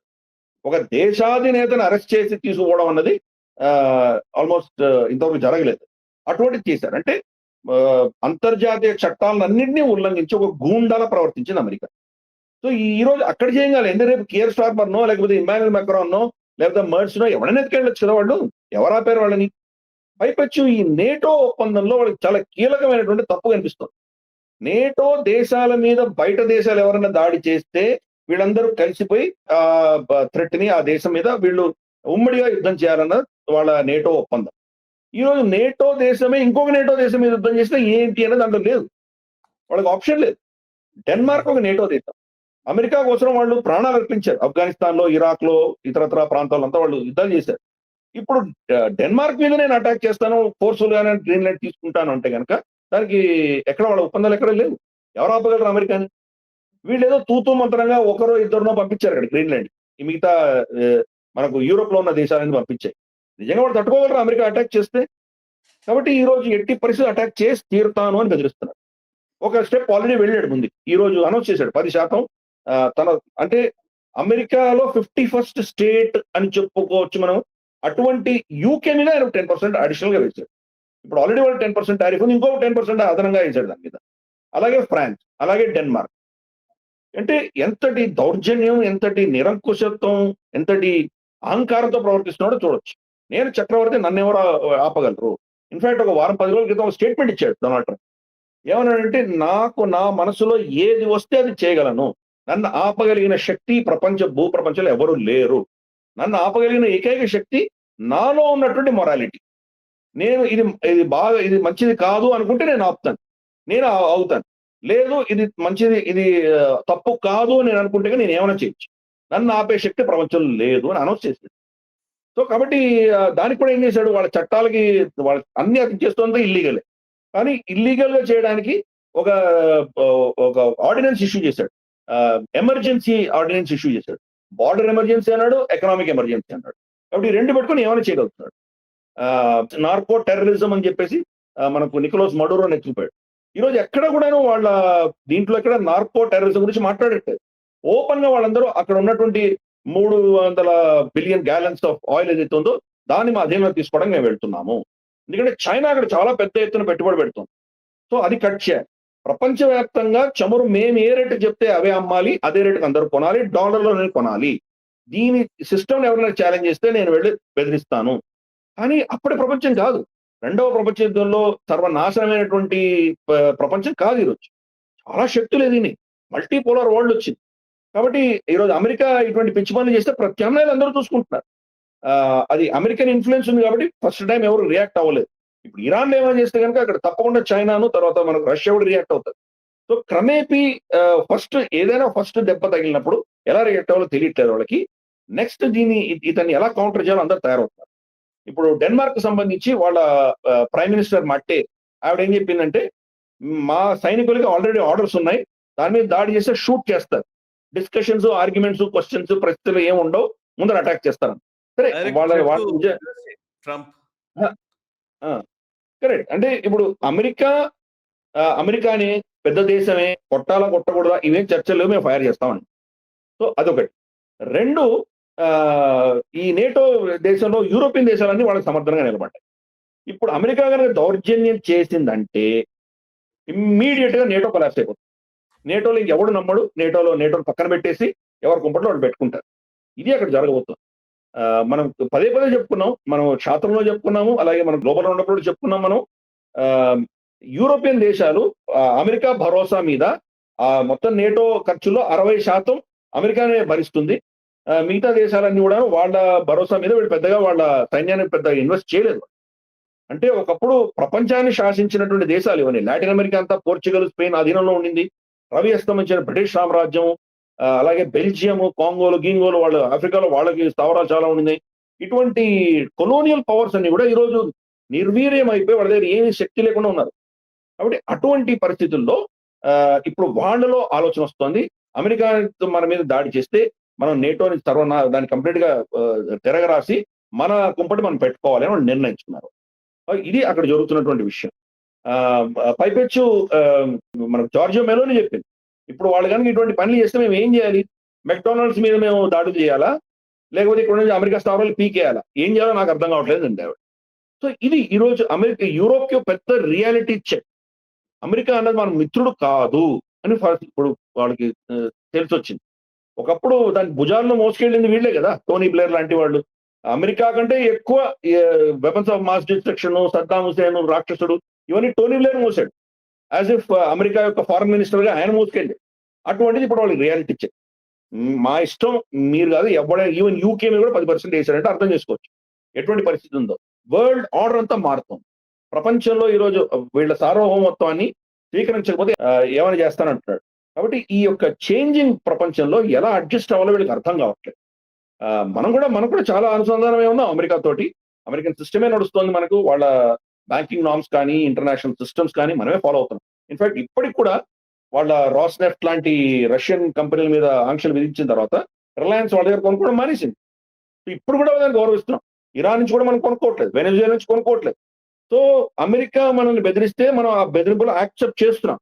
ఎందుకంటే ఇంకెక్కడో డొక్కదు, దానికి వీళ్ళ ఫండింగ్ ఇచ్చిన బ్యాంకులన్నీ కూడా బ్యాన్ చేయొచ్చు. ఇంటర్నేషనల్ మన ట్రేడ్ ఇంకా అక్కడ దెబ్బతినచ్చు. కాబట్టి ఇప్పటికి కూడా అమెరికా యొక్క శక్తి చాలా పెద్దగా ఉంది. కానీ ఎప్పుడైతే ఈ అస్త్రాలు శక్తి అస్త్రం ఘటోద్గజ మీద వదిలేసిన తర్వాత ఇంకా అర్జున్ ఏం చేయలేడు. సో అటువంటిదే పరిస్థితి ఇప్పుడు రాబోతోంది. వాళ్ళు ఇప్పుడు వాళ్ళ దగ్గర ఉన్న అస్త్రాలన్నీ కూడా వాడేసుకుంటున్నాడు అతను. కాబట్టి దీనికి ప్రత్యామ్నాయాలు వస్తాయి. యూరోప్ కూడా క్రమేపీ వాళ్ళ ప్రత్యామ్నాయాలు వాళ్ళు చూసుకుంటారు. చైనా తర్వాత యుఎస్ వీళ్ళిద్దరి యొక్క హెజిమనీ నుంచి వాళ్ళు బయటకు వెళ్లే ప్రయత్నం చేస్తారు. రష్యాకి దగ్గర అవుతారు, భారతదేశానికి కూడా దగ్గర అవుతారు. రష్యా కూడా చైనా అధీనంలో ఉండాల్సిన అవసరం లేకుండా అతను కూడా ప్రత్యామ్నాయాలు రాబోతున్నాయి. కాబట్టి ప్రపంచం అంతా కూడా పెద్ద మార్పు, మేజర్ చేంజెస్ అవుతున్నాయి 80 ఏళ్లలో. బహుశా డీటాలరైజేషన్ గురించి మనం సపరేట్ ప్రోగ్రామ్ చేద్దాం. పెద్ద పెద్ద శక్తులన్నీ ఎలా ఎదుగుతాయి, ఎలా స్టెబిలైజ్ అవుతాయి, ఎలా పడిపోవడం మొదలవుతాయి, ఆఖరి దశలో అది ఎలా క్షీణిస్తుంది, అన్ని ప్యాటర్న్స్ ఇంతే. రోమన్ ఎంపైర్ కావచ్చు, మనకు స్పెయిన్ కావచ్చు, డచ్ ఎంపైర్ కావచ్చు, లేదా మనకు బ్రిటిష్ ఎంపైర్ కావచ్చు, రష్యా కావచ్చు, సోవియట్ యూనియన్ కావచ్చు, అన్ని ఒకటే ప్యాటర్న్ లో వెళ్తాయి. ఈ రోజు America last but one pattern లో ఉంది. అంటే 7 స్టెప్స్ ఉన్నాయంటారు. ప్రస్తుతానికి 6వ స్టెప్‌లో ఉంది. సో ఇంకా నెక్స్ట్ అది ఎప్పటికి 7వ స్టెప్‌కి వెళ్తుందో మనం చెప్పలేము. బట్ దాని గురించి డీటెయిల్‌గా వేరే సెపరేట్‌గా మనం ఒక వీడియో చేద్దాం. ఇది అక్కడ ఉన్నటువంటి పరిస్థితి. కాబట్టి దాని దృష్ట్యా ఈరోజు డొనాల్డ్ ట్రంప్ చేస్తున్నవన్నీ కూడా ఆ దృష్టిలో చూడాలి. సో అమెరికా క్షీణిస్తున్నటువంటి శక్తి దాన్ని ఎవరు నమ్మట్లేదు. క్రమేపీ దాని భరోసా తగ్గిపోతోంది అందరికీ గూడాను. కానీ ఓవర్ నైట్ అమెరికా మీద ఏం చేయలేనటువంటి పరిస్థితి. ఈరోజు కూడా వాళ్ళే డామినెంట్ పవర్ కాబట్టి మెల్లిమెల్లిగా అన్ని కూడా ఈ చేంజెస్ జరుగుతున్నాయి. ఈ చేంజెస్ సడెన్ గా ఒక పర్టిక్యులర్ స్టాండ్ దాటిన తర్వాత యాక్సిలరేట్ అవుతాయి. కాబట్టి దట్ ఈస్ ద సిట్యుయేషన్ ఈరోజు. Anyway let's keep a watch. Okay. సరే, ఇక నెక్స్ట్ అంశంలోకి వెళదాం. యాక్చువల్లీ ఇప్పుడు మీరన్నట్టుగా యూఎస్‌ని లేదా డొనాల్డ్ ట్రంప్ బెదిరింపుల్ని పట్టించుకోకుండా గట్టిగా రివర్స్ రిటాలియేట్ చేసే దేశాలు ఉన్నాయి. అసలు పట్టించుకోకుండా ఇగ్నోర్ చేస్తున్న పరిస్థితులు ఉన్నాయి. అండ్ ఏది ఏం చేసినా గానీ డొనాల్డ్ ట్రంప్ తానదే ఆధిపత్యం అన్నట్టుగా చెప్పే ప్రయత్నం చేస్తున్నాడు గానీ చాలా సార్లు చతికిలబడుతున్నట్టుగానే కనబడుతోంది. ముఖ్యంగా ఇరాన్ విషయంలో కూడా అది అవుతున్నట్టుగా కనబడుతోంది. మీరు చాలా మొదటి నుంచి అంటున్నారు. ఇరాన్ నిరసనలు మొదలైన నాటి నుంచి మీరు అంటూనే ఉన్నారు. నేను అడుగుతూనే ఉన్నాను, మీరు అంటూనే ఉన్నారు. సో ఇక్కడ ఏమైనా ఖమేనీ ప్రభుత్వాన్ని మారుస్తారా అని నేను అడిగిన ప్రతిసారి మీరు అంత సీన్ లేదు, ఇప్పుడు అప్పుడే అయ్యేటట్టు కనిపించట్లేదు, ఎందుకంటే ఖమేనీ మళ్ళీ పట్టు బిగిస్తారని గతంలో కూడా మనం హిజాబ్ మూవ్‌మెంట్ వచ్చినప్పుడు కూడా మీరు చెప్పారు. అదే జరిగింది. ఇప్పుడు కూడా అదే జరుగుతోంది. సో మొన్నటిదాకా ఇరాన్ అయిపోయింది, ఇంకా ఖమేనీ రిజిమ్ పడిపోతుంది, యూఎస్ ఇంటర్వ్యూన్ అవుతది అని అందరూ అనుకున్నారు గానీ, బట్ ఇప్పుడు క్రమక్రమంగా గవర్నమెంట్ ఖమేనీ పట్టు బిగిస్తున్నట్టుగానే స్పష్టంగా మనకు అర్థమవుతోంది. 800 మందిని ఉరి తీసేయడానికి సంబంధించి దాన్ని నిలిపివేయాలని డొనాల్డ్ ట్రంప్ చెప్పాడు అని కొంతసేపు ఆపినట్టుగా చెప్పారు గానీ, బట్ లేదు, వాళ్ళని ఉరిదీస్తాము, కఠినంగా వ్యవహరిస్తాము నిరసనకారుల విషయంలో అని అక్కడ ఉన్నటువంటి అధికారులు వీళ్ళందరూ చెప్తున్న పరిస్థితి. సో ఇరాన్ అప్డేట్స్ ఏంటి ఒకసారి చెప్తారా? ఇది మనం తరచూ చర్చిస్తున్నాం. ఇన్‌ఫాక్ట్ నేను ఆల్‌మోస్ట్ 100% మనం ఎస్పెషల్లీ తెలుగు మీడియాలో కావచ్చు, ఈవెన్ మన నేషనల్ మీడియాలో కూడా ఇంక అయిపోయింది, ఇరాన్ ఫినిష్డ్, రేపో మాపో వెళ్ళిపోయాడు. ఇన్‌ఫాక్ట్ చాలా మంది అయితే ఆల్రెడీ రష్యాకి పారిపోయాడు ఖమేనీ అని చెప్పేసి వాళ్ళు చెప్పారు ఆల్రెడీ. అమెరికా ఇప్పుడు వెళ్ళబోతోంది. మన వాళ్ళని కూడా మనం మొత్తం భారతీయులందరినీ అక్కడి నుంచి వెనక్కి రమ్మని చెప్పి మనం తీసుకొచ్చేసాం మనం. కాబట్టి ఎయిర్ స్పేస్ బంద్ అయిపోయింది. ఇంకా అమెరికా అక్కడ దాడులు చేయబోతోంది. చేయంగానే ఇంకా రెజిమ్ కొలాప్స్ అయిపోతుంది. కొలాప్స్ అవ్వడంతోటే ఇంకా రేజా పెహల్వి వెళ్తాడు అక్కడ. కాబట్టి అమెరికా అధీనంలోకి వెళ్ళిపోతుంది. Donald Trump will become the Shah of Iran. Already ఆయన వెనెజులా ప్రెసిడెంట్, రేపు క్యూబా ప్రెసిడెంట్ కూడా ఆయనే. సో గాజా పీస్ చైర్మన్ ఆయనే. సో ప్రపంచం అంతా కూడా ఆయనే రాజుగా ఉండేటువంటి ఒక చిత్రీకరణ మనం చూసాం మనం. అలాగే మనకు కరాచీలో వాళ్ళు ఆయుధాలు దించారు. కరాచీ నుంచి మనకు బలూచిస్తాన్‌కి, సిస్టాన్ బలూచిస్తాన్‌లో వెళ్లి దాడులు చేయడానికి డ్రోన్స్, అమ్యునిషన్ ఇవన్నీ కూడా కరాచీలో దించారు వాళ్ళు అమెరికన్స్. ఇది ఒక థర్డ్ వరల్డ్ ఏదో మూడవ దేశం, ఎవరో తెలీదు. ఏ దేశమో మనకు తెలియదు. ఆ మూడో దేశం వాళ్ళకి ఇన్ఫర్మేషన్ ఇచ్చింది. మనకు తెలియదు చైనా ఇచ్చిందా, మరి రష్యా ఇచ్చిందా, లేదా ఇంకేదైనా అంటే భారతదేశం ఇచ్చిందో లేదో మనకు తెలియదు. అటువంటిది ఏమైనా ఉంటే అమెరికా మన మీద కక్ష సాధిస్తుంది కాబట్టి అలా అనుకోను. బట్ ఏదో ఒక థర్డ్ దేశం నుంచి వాళ్ళకి ఇన్ఫర్మేషన్ వచ్చింది కాబట్టి కరాచీ ఎయిర్‌పోర్ట్ మీద బొంబార్డ్‌మెంట్ చేసింది ఇరాన్. డ్రోన్ అటాక్ చేసింది. ఆ మొత్తం అమెరికా నుంచి వచ్చిన కన్సైన్‌మెంట్ అంతా తగలబడిపోయింది. కాబట్టి ఏదో విధంగా దీన్ని అక్కడ ఏదో చర్యలు చేసేటువంటి ప్రయత్నం జరుగుతోంది కాబట్టి ఇంకా రెజిమ్ కొలాప్స్ అయిపోతుంది అని అందరూ విశ్లేషిస్తున్నారు. కానీ అంటే వీడియోస్ కూడా ఉన్నాయి కదా. అఫ్‌కోర్స్ ఆ అమ్మాయి ఎవరైతే ఖమేనీ పోస్టర్‌ని కాల్చి సిగరెట్ తాగిందో అది కెనడాలో జరిగింది. ఇరాన్‌లో జరగలేదు. అందుకని కన్‌ఫ్యూజ్ అవ్వకూడదు మనం. కానీ అక్కడ కూడా నిరసనలు చాలా ఉన్నాయి. మేము ముస్లిమ్స్ కాదు, మేము జొరాస్ట్రియన్స్, మేము మా మతానికి వెళ్ళిపోతాము అని చెప్పి అక్కడ మస్జిద్‌ని తగలబెట్టడం చాలా చూసాం.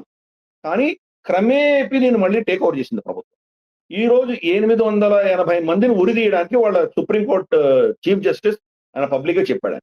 డొనాల్డ్ ట్రంప్ ఏమో ఈయన మీద విపరీతమైన ఒత్తిడి వచ్చింది. ఖతార్ గాని, యూఏఈ గాని, సౌదీ గాని వీళ్ళందరూ కూడాను మీరు ఇరాన్ మీద బొంబార్డ్‌మెంట్ చేయడానికి వీల్లేదు అని స్పష్టంగా చెప్పారు వాళ్ళు. అంటే ఆయనకు అక్కడ సపోర్ట్ లేకుండా ఎలా చేయగలడు? ఖతార్ ఏమైందంటే మా ఎయిర్ బేస్‌లు, మా ఖతార్‌లో ఉన్నటువంటి మీ స్థావరాలను వాడుకోవడానికి వీల్లేదు అని చెప్పారు ఖతార్. సో మరి ఇటువంటి పరిస్థితుల్లో ఖమేనీ కూడా అక్కడ పోయాడంటే ఇంకా అమెరికా అక్కడ ఉండవలసిన పరిస్థితి ఏముంది? ఆల్రెడీ ఇజ్రాయెల్ ఖతార్ మీద దాడి చేసి హమాస్ లీడర్స్‌ని చంపినప్పుడు వాళ్ళని రక్షించాల్సింది పోయి అమెరికా ఏమి ఇన్వాల్వ్ అవ్వలేదు. కాబట్టి రేపటి రోజు మాకు నిజంగా ఏదైనా కష్టం వచ్చి మాకేమైనా ఇబ్బందులు వస్తే అమెరికా స్థావరాలు పెట్టుకొని మాకు దానివల్ల దమ్మిడి లాభం లేదు వాళ్ళందరూ కూడా నిర్ణయించుకొని చూస్తున్నాం. సౌదీ అరేబియా పాకిస్తాన్ తోటి ఒప్పందం ఎందుకు చేసుకుంది? ఇద్దరు దేశాలు ఎవరు అటాక్ చేసినా కానీ ఇద్దరు కలిసి యుద్ధం చేస్తారు. ఎందుకు ఒప్పుకున్నారు వాళ్ళు? మనకి ఇప్పుడు సౌదీ అరేబియా పాకిస్తాన్ నుంచి JF-17 కొనడానికి సిద్ధంగా ఉంది. ఎందుకు? చైనా JF-17 ఎందుకు కొనుక్కుంటున్నారంటే అమెరికా నుంచి ప్రత్యామ్నాయం చూసుకుంటారు. ఎక్కడికి వెళ్ళాలి అర్థం కావట్లేదు. ఈరోజు పెద్ద శక్తి ఓన్లీ మనకు చైనానే ఉంది, నెక్స్ట్ పెద్ద శక్తి. అందుకని వాళ్ళ దగ్గర వెళ్తున్నారు. అంటే అమెరికాకి సిగ్నల్స్ పెడుతున్నాయి, ఇక్కడ నుంచి మీరు మాకు చెప్పకుండా మీరు ఏం చేయడానికి వీల్లేదు. కానీ మొండిగా డొనాల్డ్ ట్రంప్ ఏమి చేసినా కానీ కూడా ఏమి అక్కడ రిజల్ట్ ఏం మారదు. ఎందుకంటే రెండవ ప్రపంచ యుద్ధంలో కూడా చూసాము, అంత పవర్ఫుల్ జర్మనీ కూడా ఒక 100 మైళ్ళు 150 మైళ్ళు దూరం ఉన్నటువంటి ఇంగ్లీష్ ఛానల్ దాటి యూకేని ఏం చేయలేకపోయాడు. సముద్రం ఉంటే కనుక ఏం చేయలేము. కాబట్టి వీళ్ళు గ్రౌండ్ లెవెల్లో వీళ్ళ బూట్స్ ఆన్ ద గ్రౌండ్స్ లేకుండా, మనుషులు ఇరాన్ లోకి వెళ్లకుండా రెజ్యూమ్ చేంజ్ చేయడం చాలా కష్టం. It's almost impossible. వెనెజులా కూడా వాళ్ళు ఎత్తుకుపోయారు కానీ ప్రభుత్వం అనేది అదే కంటిన్యూ అవుతుంది కదా. వీళ్ళకి దానివల్ల రెజ్యూమ్ చేంజ్ అవ్వలేదు అక్కడ. అలాగే మనకు క్యూబా కూడా అంతే, బే ఆఫ్ పిగ్స్ అంటాడు. మరి ఇంతకాలం ఆల్మోస్ట్ మన 50-60 ఏళ్ల నుంచి ఆ ఫ్లోరిడా నుంచి వాళ్ళు క్యూబాకు వెళ్ళలేని పరిస్థితి. చిన్న ఐలాండ్, ఇంత మోస్ట్ పవర్ఫుల్ దేశాన్ని వాళ్ళు గడగడలాడించారు. అందుకని ఈ సముద్రం, అలాగే చైనా కూడా అంతే. చైనా టైవాన్ ఆక్యుపై చేయాలంటే కనుక ఆల్మోస్ట్ ఇంపాసిబుల్. ఈ ఇంగ్లీష్ ఛానల్ 100 మైళ్ళు అనే వాళ్ళు ఏం చేయలేకపోతే కనుక ఇక్కడ కనీసం 200 మైళ్ళు ఉంటుంది. ఎలా సముద్రం ఉంటే కానీ మీరు ఏం చేయలేదు. బొంబార్డ్మెంట్ చేయొచ్చు, మీరు మిజైల్ కొట్టచ్చు, వెళ్ళొచ్చు, కానీ ఆ దేశాన్ని మీరు అధీనంలో తీసుకోలేదు. అధీనం తీసుకోవాలంటే గ్రౌండ్ యాక్షన్ ఉంటాయి. ఇరాన్ లో గ్రౌండ్ యాక్షన్ చేయడానికి సిద్ధంగా ఉన్నాడు డొనాల్డ్ ట్రంప్. అతనికి పర్మిషన్ లేదు, ఫస్ట్ కాంగ్రెస్ పర్మిషన్ ఇవ్వదు. 2 బాడీ బ్యాగ్స్, అక్కడ అమెరికన్ సైనికులు చనిపోయి ఇంటికి వస్తే కనుక విపరీతమైన నిరసన వస్తుంది. వియట్నాం యుద్ధం ఎలా అయిందో మనం చూసాం, ఎందుకు ఫ్లాప్ అయ్యారు వాళ్ళు. ఇటువంటి చాలా ఉన్నాయి. అందుకని ఈ బెదిరింపులు వీటి వల్ల ఏం చేసినా కానీ పెద్దగా మార్పు ఉండదు. నేను చాలా కాలంగా చెప్తున్నాను. నేను ఇజ్రాయెల్ కావాలి, బెంజమిన్ నెతన్యాహు అక్కడ రెజిమ్ చేంజ్ కావాలి అని చాలా కష్టపడుతున్నాడు. ఖమేనీ ప్రభుత్వం పోయిందంటే కనుక ఇజ్రాయెల్ కి కనీసం ఒక 20 ఏళ్ల వ్యవధి దొరుకుతుంది. ఇంకా కొంచెం శాంతి వాళ్ళకు, ఒక 20 ఏళ్ళ దాకా శాంతిగా ఉండొచ్చు వాళ్ళు. కాబట్టి బెంజమిన్ నెతన్యాహు కావాలి అని చెప్పి డొనాల్డ్ ట్రంప్ ని రెచ్చగొట్టి, డొనాల్డ్ ట్రంప్ ని ఇన్ఫ్లుయెన్స్ చేసి అమెరికాని దీంట్లో ఇన్వాల్వ్ చేసేటువంటి ప్రయత్నం బెంజమిన్ నెతన్యాహు చేస్తున్నాడు, వాళ్ళ దేశం ఇంట్రెస్ట్ కోసం. కానీ అమెరికాకి అంత సీన్ లేదు, అమెరికా ఏం చేయలేదు.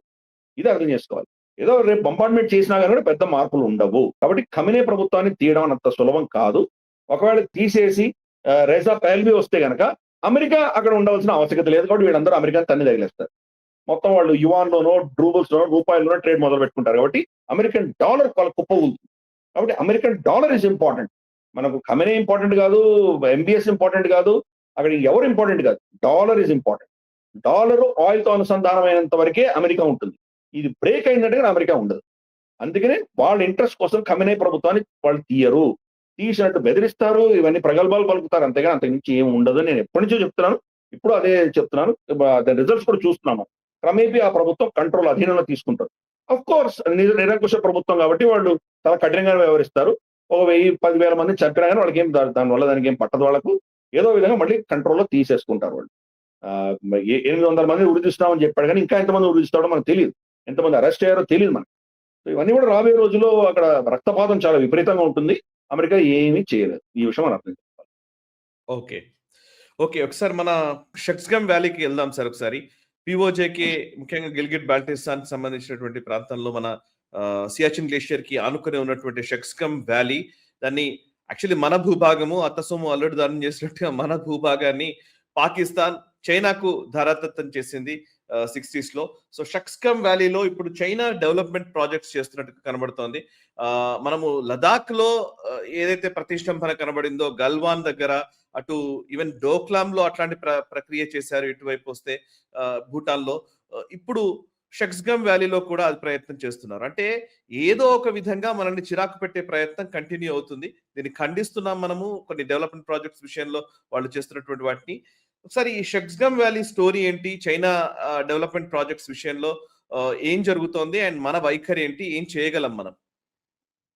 దీంట్లో 2 అంశాలు. ఒకటి, ఏ సమయంలో ఈ షక్స్గమ్ వ్యాలీ గురించి చర్చకు వచ్చిందో అదే సమయంలో చైనీస్ కమ్యూనిస్ట్ పార్టీ నేతలు బీజేపీ నేతలతోటి, RSS నేతలతో కలిశారు.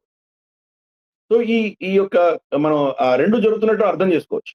ఒక సైడ్ ఎంగేజ్మెంట్ చేస్తున్నారు, ఇంకో సైడు సరిహద్దులకు సంబంధించి వాళ్ళు ఇదంతా మా సార్వభౌమత్వం అని చెప్పి వాళ్ళు ఒక అగ్రెసివ్ స్టాండ్ తీసుకోవడం అనేది 2 సైమల్టేనియస్‌గా జరుగుతాయి. సో ఇది పరిస్థితి. భారతదేశం కూడా మనం ఇంతవరకు షక్స్గమ్ వ్యాలీ గురించి ఎప్పుడు మాట్లాడలేదు. మనం ఎప్పుడు కూడా పిఓజేకే పాకిస్తాన్ ఆక్రమిత ప్రాంతాల గురించే మనం మాట్లాడాం కానీ చైనా ఆక్రమిత ప్రాంతాల గురించి ఎప్పుడు కూడా భారత ప్రభుత్వం స్టేట్మెంట్ ఇవ్వలేదు. ఎందుకంటే నెహ్రూ ప్రభుత్వం ఎప్పుడో దాన్ని తిలోదగాలు ఇచ్చేసింది మన అక్సై చీన్కి. కాబట్టి దాని గురించి పట్టించుకోలేదు. ఎప్పుడు కూడా దాన్ని మళ్ళీ వెనక్కి తీసుకుంటామని ఎప్పుడు కూడా పార్లమెంట్లో స్టేట్మెంట్ ఇవ్వలేదు. జమ్మూ కాశ్మీర్ అంతా ఇంటెగ్రల్ పార్ట్ అన్నారు కానీ దాంట్లో ఎప్పుడైనా పాకిస్తాన్ వ్యతిరేక రిటారిక్ ఉంది, చైనా వ్యతిరేక రిటారిక్ ఎప్పుడు కూడా లేదు మనం. కానీ మొదటిసారి షట్జం వ్యాలీ గురించి మనం మాట్లాడుతున్నాం. అఫ్ కోర్స్ ఇది ఒక కొత్త విషయం కాదు. గల్వాన్ ఘటన జరగంగానే వాళ్ళు ఇమ్మీడియట్ గా అక్కడ కన్స్ట్రక్షన్ మొదలు పెట్టారు. ఇప్పుడు అఫ్ కోర్స్ మనకు డీటెయిల్స్ అన్ని పక్కాగా వచ్చాయి కాబట్టి మనం రియాక్ట్ అవుతున్నాము. మొట్టమొదటిది మన జనరల్ ద్వివేది రియాక్ట్ అయ్యారు. షట్జం వ్యాలీ మాదే అని చెప్పి ఆయన స్టేట్మెంట్ ఇవ్వడం, తర్వాత మన స్పోక్స్ పర్సన్ కూడా చెప్పడం, దానికి వాళ్ళు రియాక్ట్ అయ్యి వచ్చేనే లేదు, ఇది మా సార్వభౌమత్వం ఉంది, దీని మీద మా కంప్లీట్ టెరిటరీ ఇది, కాబట్టి భారతదేశం దీని గురించి జోక్యం చేసుకోవడానికి మేము ఒప్పుకోము, పాకిస్తాన్కి మాకు ఉన్నటువంటి ఒప్పందం చాలా క్లియర్ అని చెప్పి వాళ్ళు ఏదో స్టేట్మెంట్ ఇష్యూ చేస్తారు. కానీ చరిత్ర చూసామంటే మనం ఇది ఈవెన్ చైనా ఒప్పుకుంది. 1907, 1911, 1913 ఎన్నో ఒప్పందాలు షట్జం వ్యాలీ జమ్మూ కాశ్మీర్ రియాసత్ కి సంబంధించిందని వాళ్ళు ఒప్పుకున్నారు. వాళ్ళ మ్యాప్ లో కూడా అలాగే ఉంది. 1963 దాకా కూడా ఇది భారత అధీనంలో ఉందని వాళ్ళు కూడా ఒప్పుకున్నారు. యునైటెడ్ నేషన్స్ రెజల్యూషన్స్ గురించి పాకిస్తాన్ డంకా కొట్టి మాట్లాడుతుంటుంది కదా, దాంట్లో కూడా షట్జం వ్యాలీ భారతదేశంలో ఉందన్నట్టు చాలా స్పష్టంగా రాదు. కానీ వీళ్ళు ఏం చేశారంటే పాకిస్తాన్ 1962లో మనం చైనాతో ఓడిపోయిన తర్వాత ఒక స్ట్రాటజిక్ ఒప్పందం చేసుకొని దీన్ని వాళ్ళకి దారాదత్తం చేశారు. వాళ్ళకి ఇచ్చేసిన తర్వాత 1963లో ఇచ్చారు. ఇచ్చినప్పుడు ఆ అగ్రిమెంట్ ఏం రాశారంటే ఇది మీకు ట్రాన్స్ఫర్ చేస్తున్నాము, కానీ మాకు భారతదేశానికి ఫైనల్ గా జమ్మూ కాశ్మీర్కి సంబంధించి ఏ ఒప్పందం జరుగుతుందో ఆ ఒప్పందానికి అధీనంలో ఈ అగ్రిమెంట్ ఉంటుంది, ఆ ఒప్పందానికి అతీతంగా ఉండదు అని రాశారు. అంటే రేపటి రోజు పాకిస్తాన్ మనకు అవును మేము పిఓజేకే అని వదిలేసుకుంటున్నాం, మీకు ఇచ్చేస్తున్నాం అని చెప్పి వాళ్ళు వెళితే కనుక ఆ అగ్రిమెంట్ కూడా చెల్లదు. అగ్రిమెంట్ కూడా మళ్ళీ షట్జం వ్యాలీ మనకే రావాలి. ఈవెన్ పాకిస్తాన్ చైనాకు మధ్యలో జరిగిన అగ్రిమెంట్ కూడా ఇదే చెప్తుంది. ఇంకా కీలకం ఏంటంటే పాకిస్తాన్కి అక్కడ అప్పచెప్పే అధికారమే లేదు.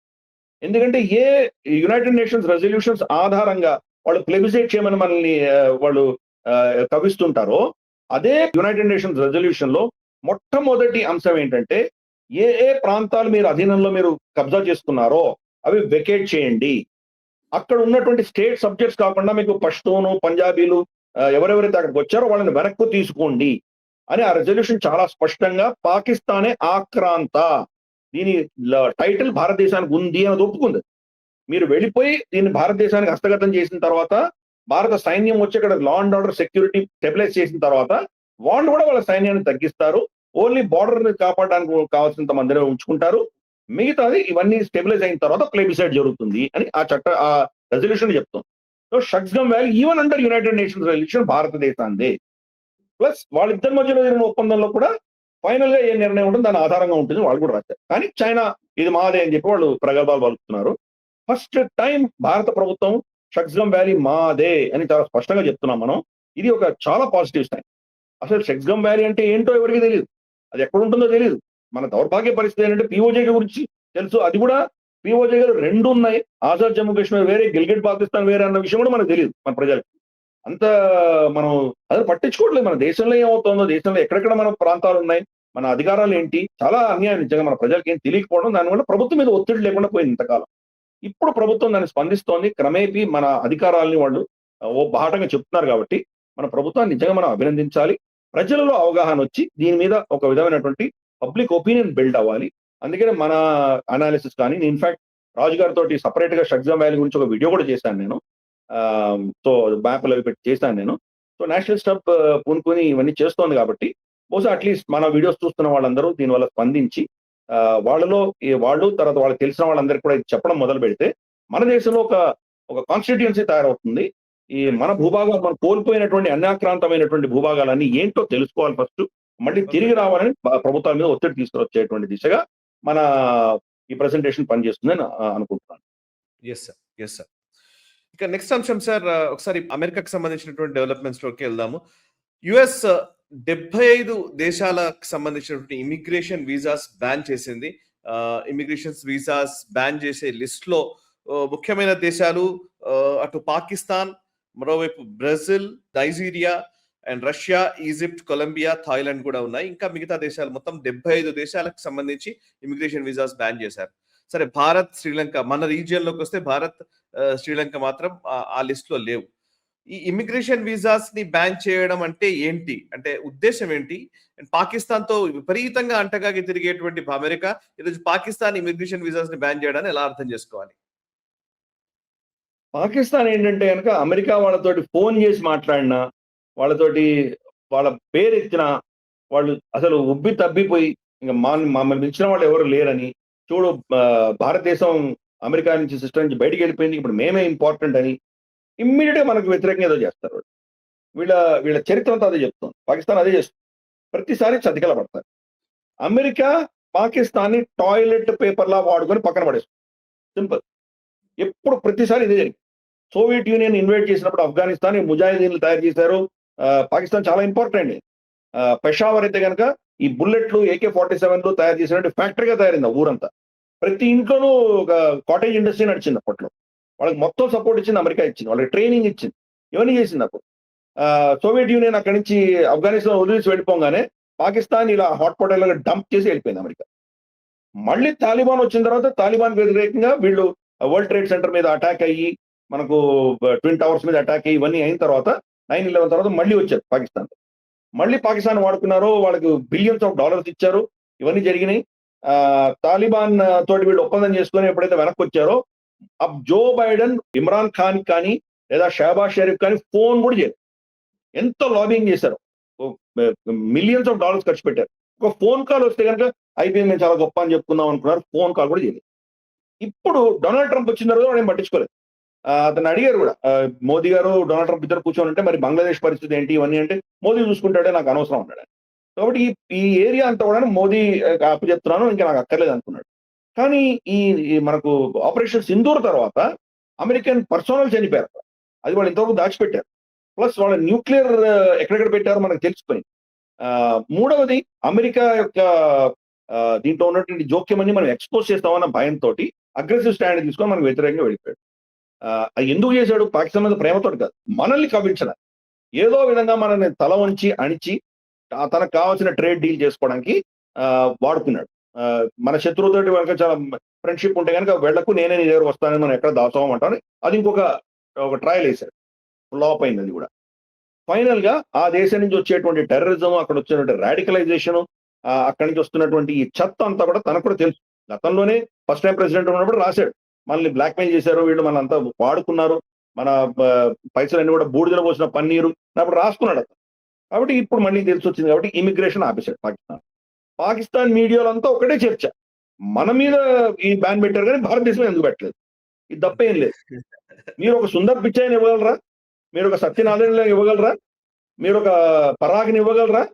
అంటే టెర్రరిస్టులు తప్ప వాళ్ళు ఏమి ఇవ్వలేరు కదా. వాళ్ళ ఫ్యాక్టరీ ఒకటే టెర్రరిస్ట్ ఫ్యాక్టరీ తప్ప ఇంకేం లేదు. అదే మీరు అంటారు, సుందర్ పిచాయ్ ఇక్కడ ఉంటే అక్కడ మసూద్ అజర్ ఉంటాడు, ఇక్కడ సత్యనారాయణలో ఉంటే అక్కడ పేరేంటి హఫీజ్ సయీద్ ఉంటాడు. Correct correct. సో అందుకని అబ్సల్యూట్లీ అందుకని అమెరికా వాళ్ళని తీసేసింది. సో వాళ్ళకి ఇమిగ్రేషన్ బ్యాన్ చేసేసరికి ఈ రోజు వాళ్ళు కక్కలకి మింగలేక ఉన్నారు. నజం సేఠీ లాంటి వాళ్ళు, సోకాల్డ్ లిబరల్ మీడియా అన్న వాళ్ళు, మన పహల్గామ్ అటాక్ వచ్చేసి అది ఫాల్స్ ఫ్లాగ్ ఆపరేషన్, మనమే మన వాళ్ళని చంపుకొని పాకిస్తాన్ కొట్టడానికి వెళ్ళాము, ఇటువంటి పనికిమాలిన చెత్త అనాలిసిస్ చేసేయండి సో కాల్డ్ ప్రొఫెషనల్ యాంకర్స్ అందరూ కూడా అసలు అయిపోయింది. అసలు 2026లో అసలు భారతదేశాన్ని తుడిచిపెట్టేస్తారు, అసలు ఇంక ఎందుకు పనికిరాదు. పాకిస్తాన్, అమెరికా ఇద్దరు కలిసి చాలా అద్భుతాలు చేయబోతున్నారు. ఇరాన్కి వ్యతిరేకంగా మనమే నిలబడబోతున్నాము.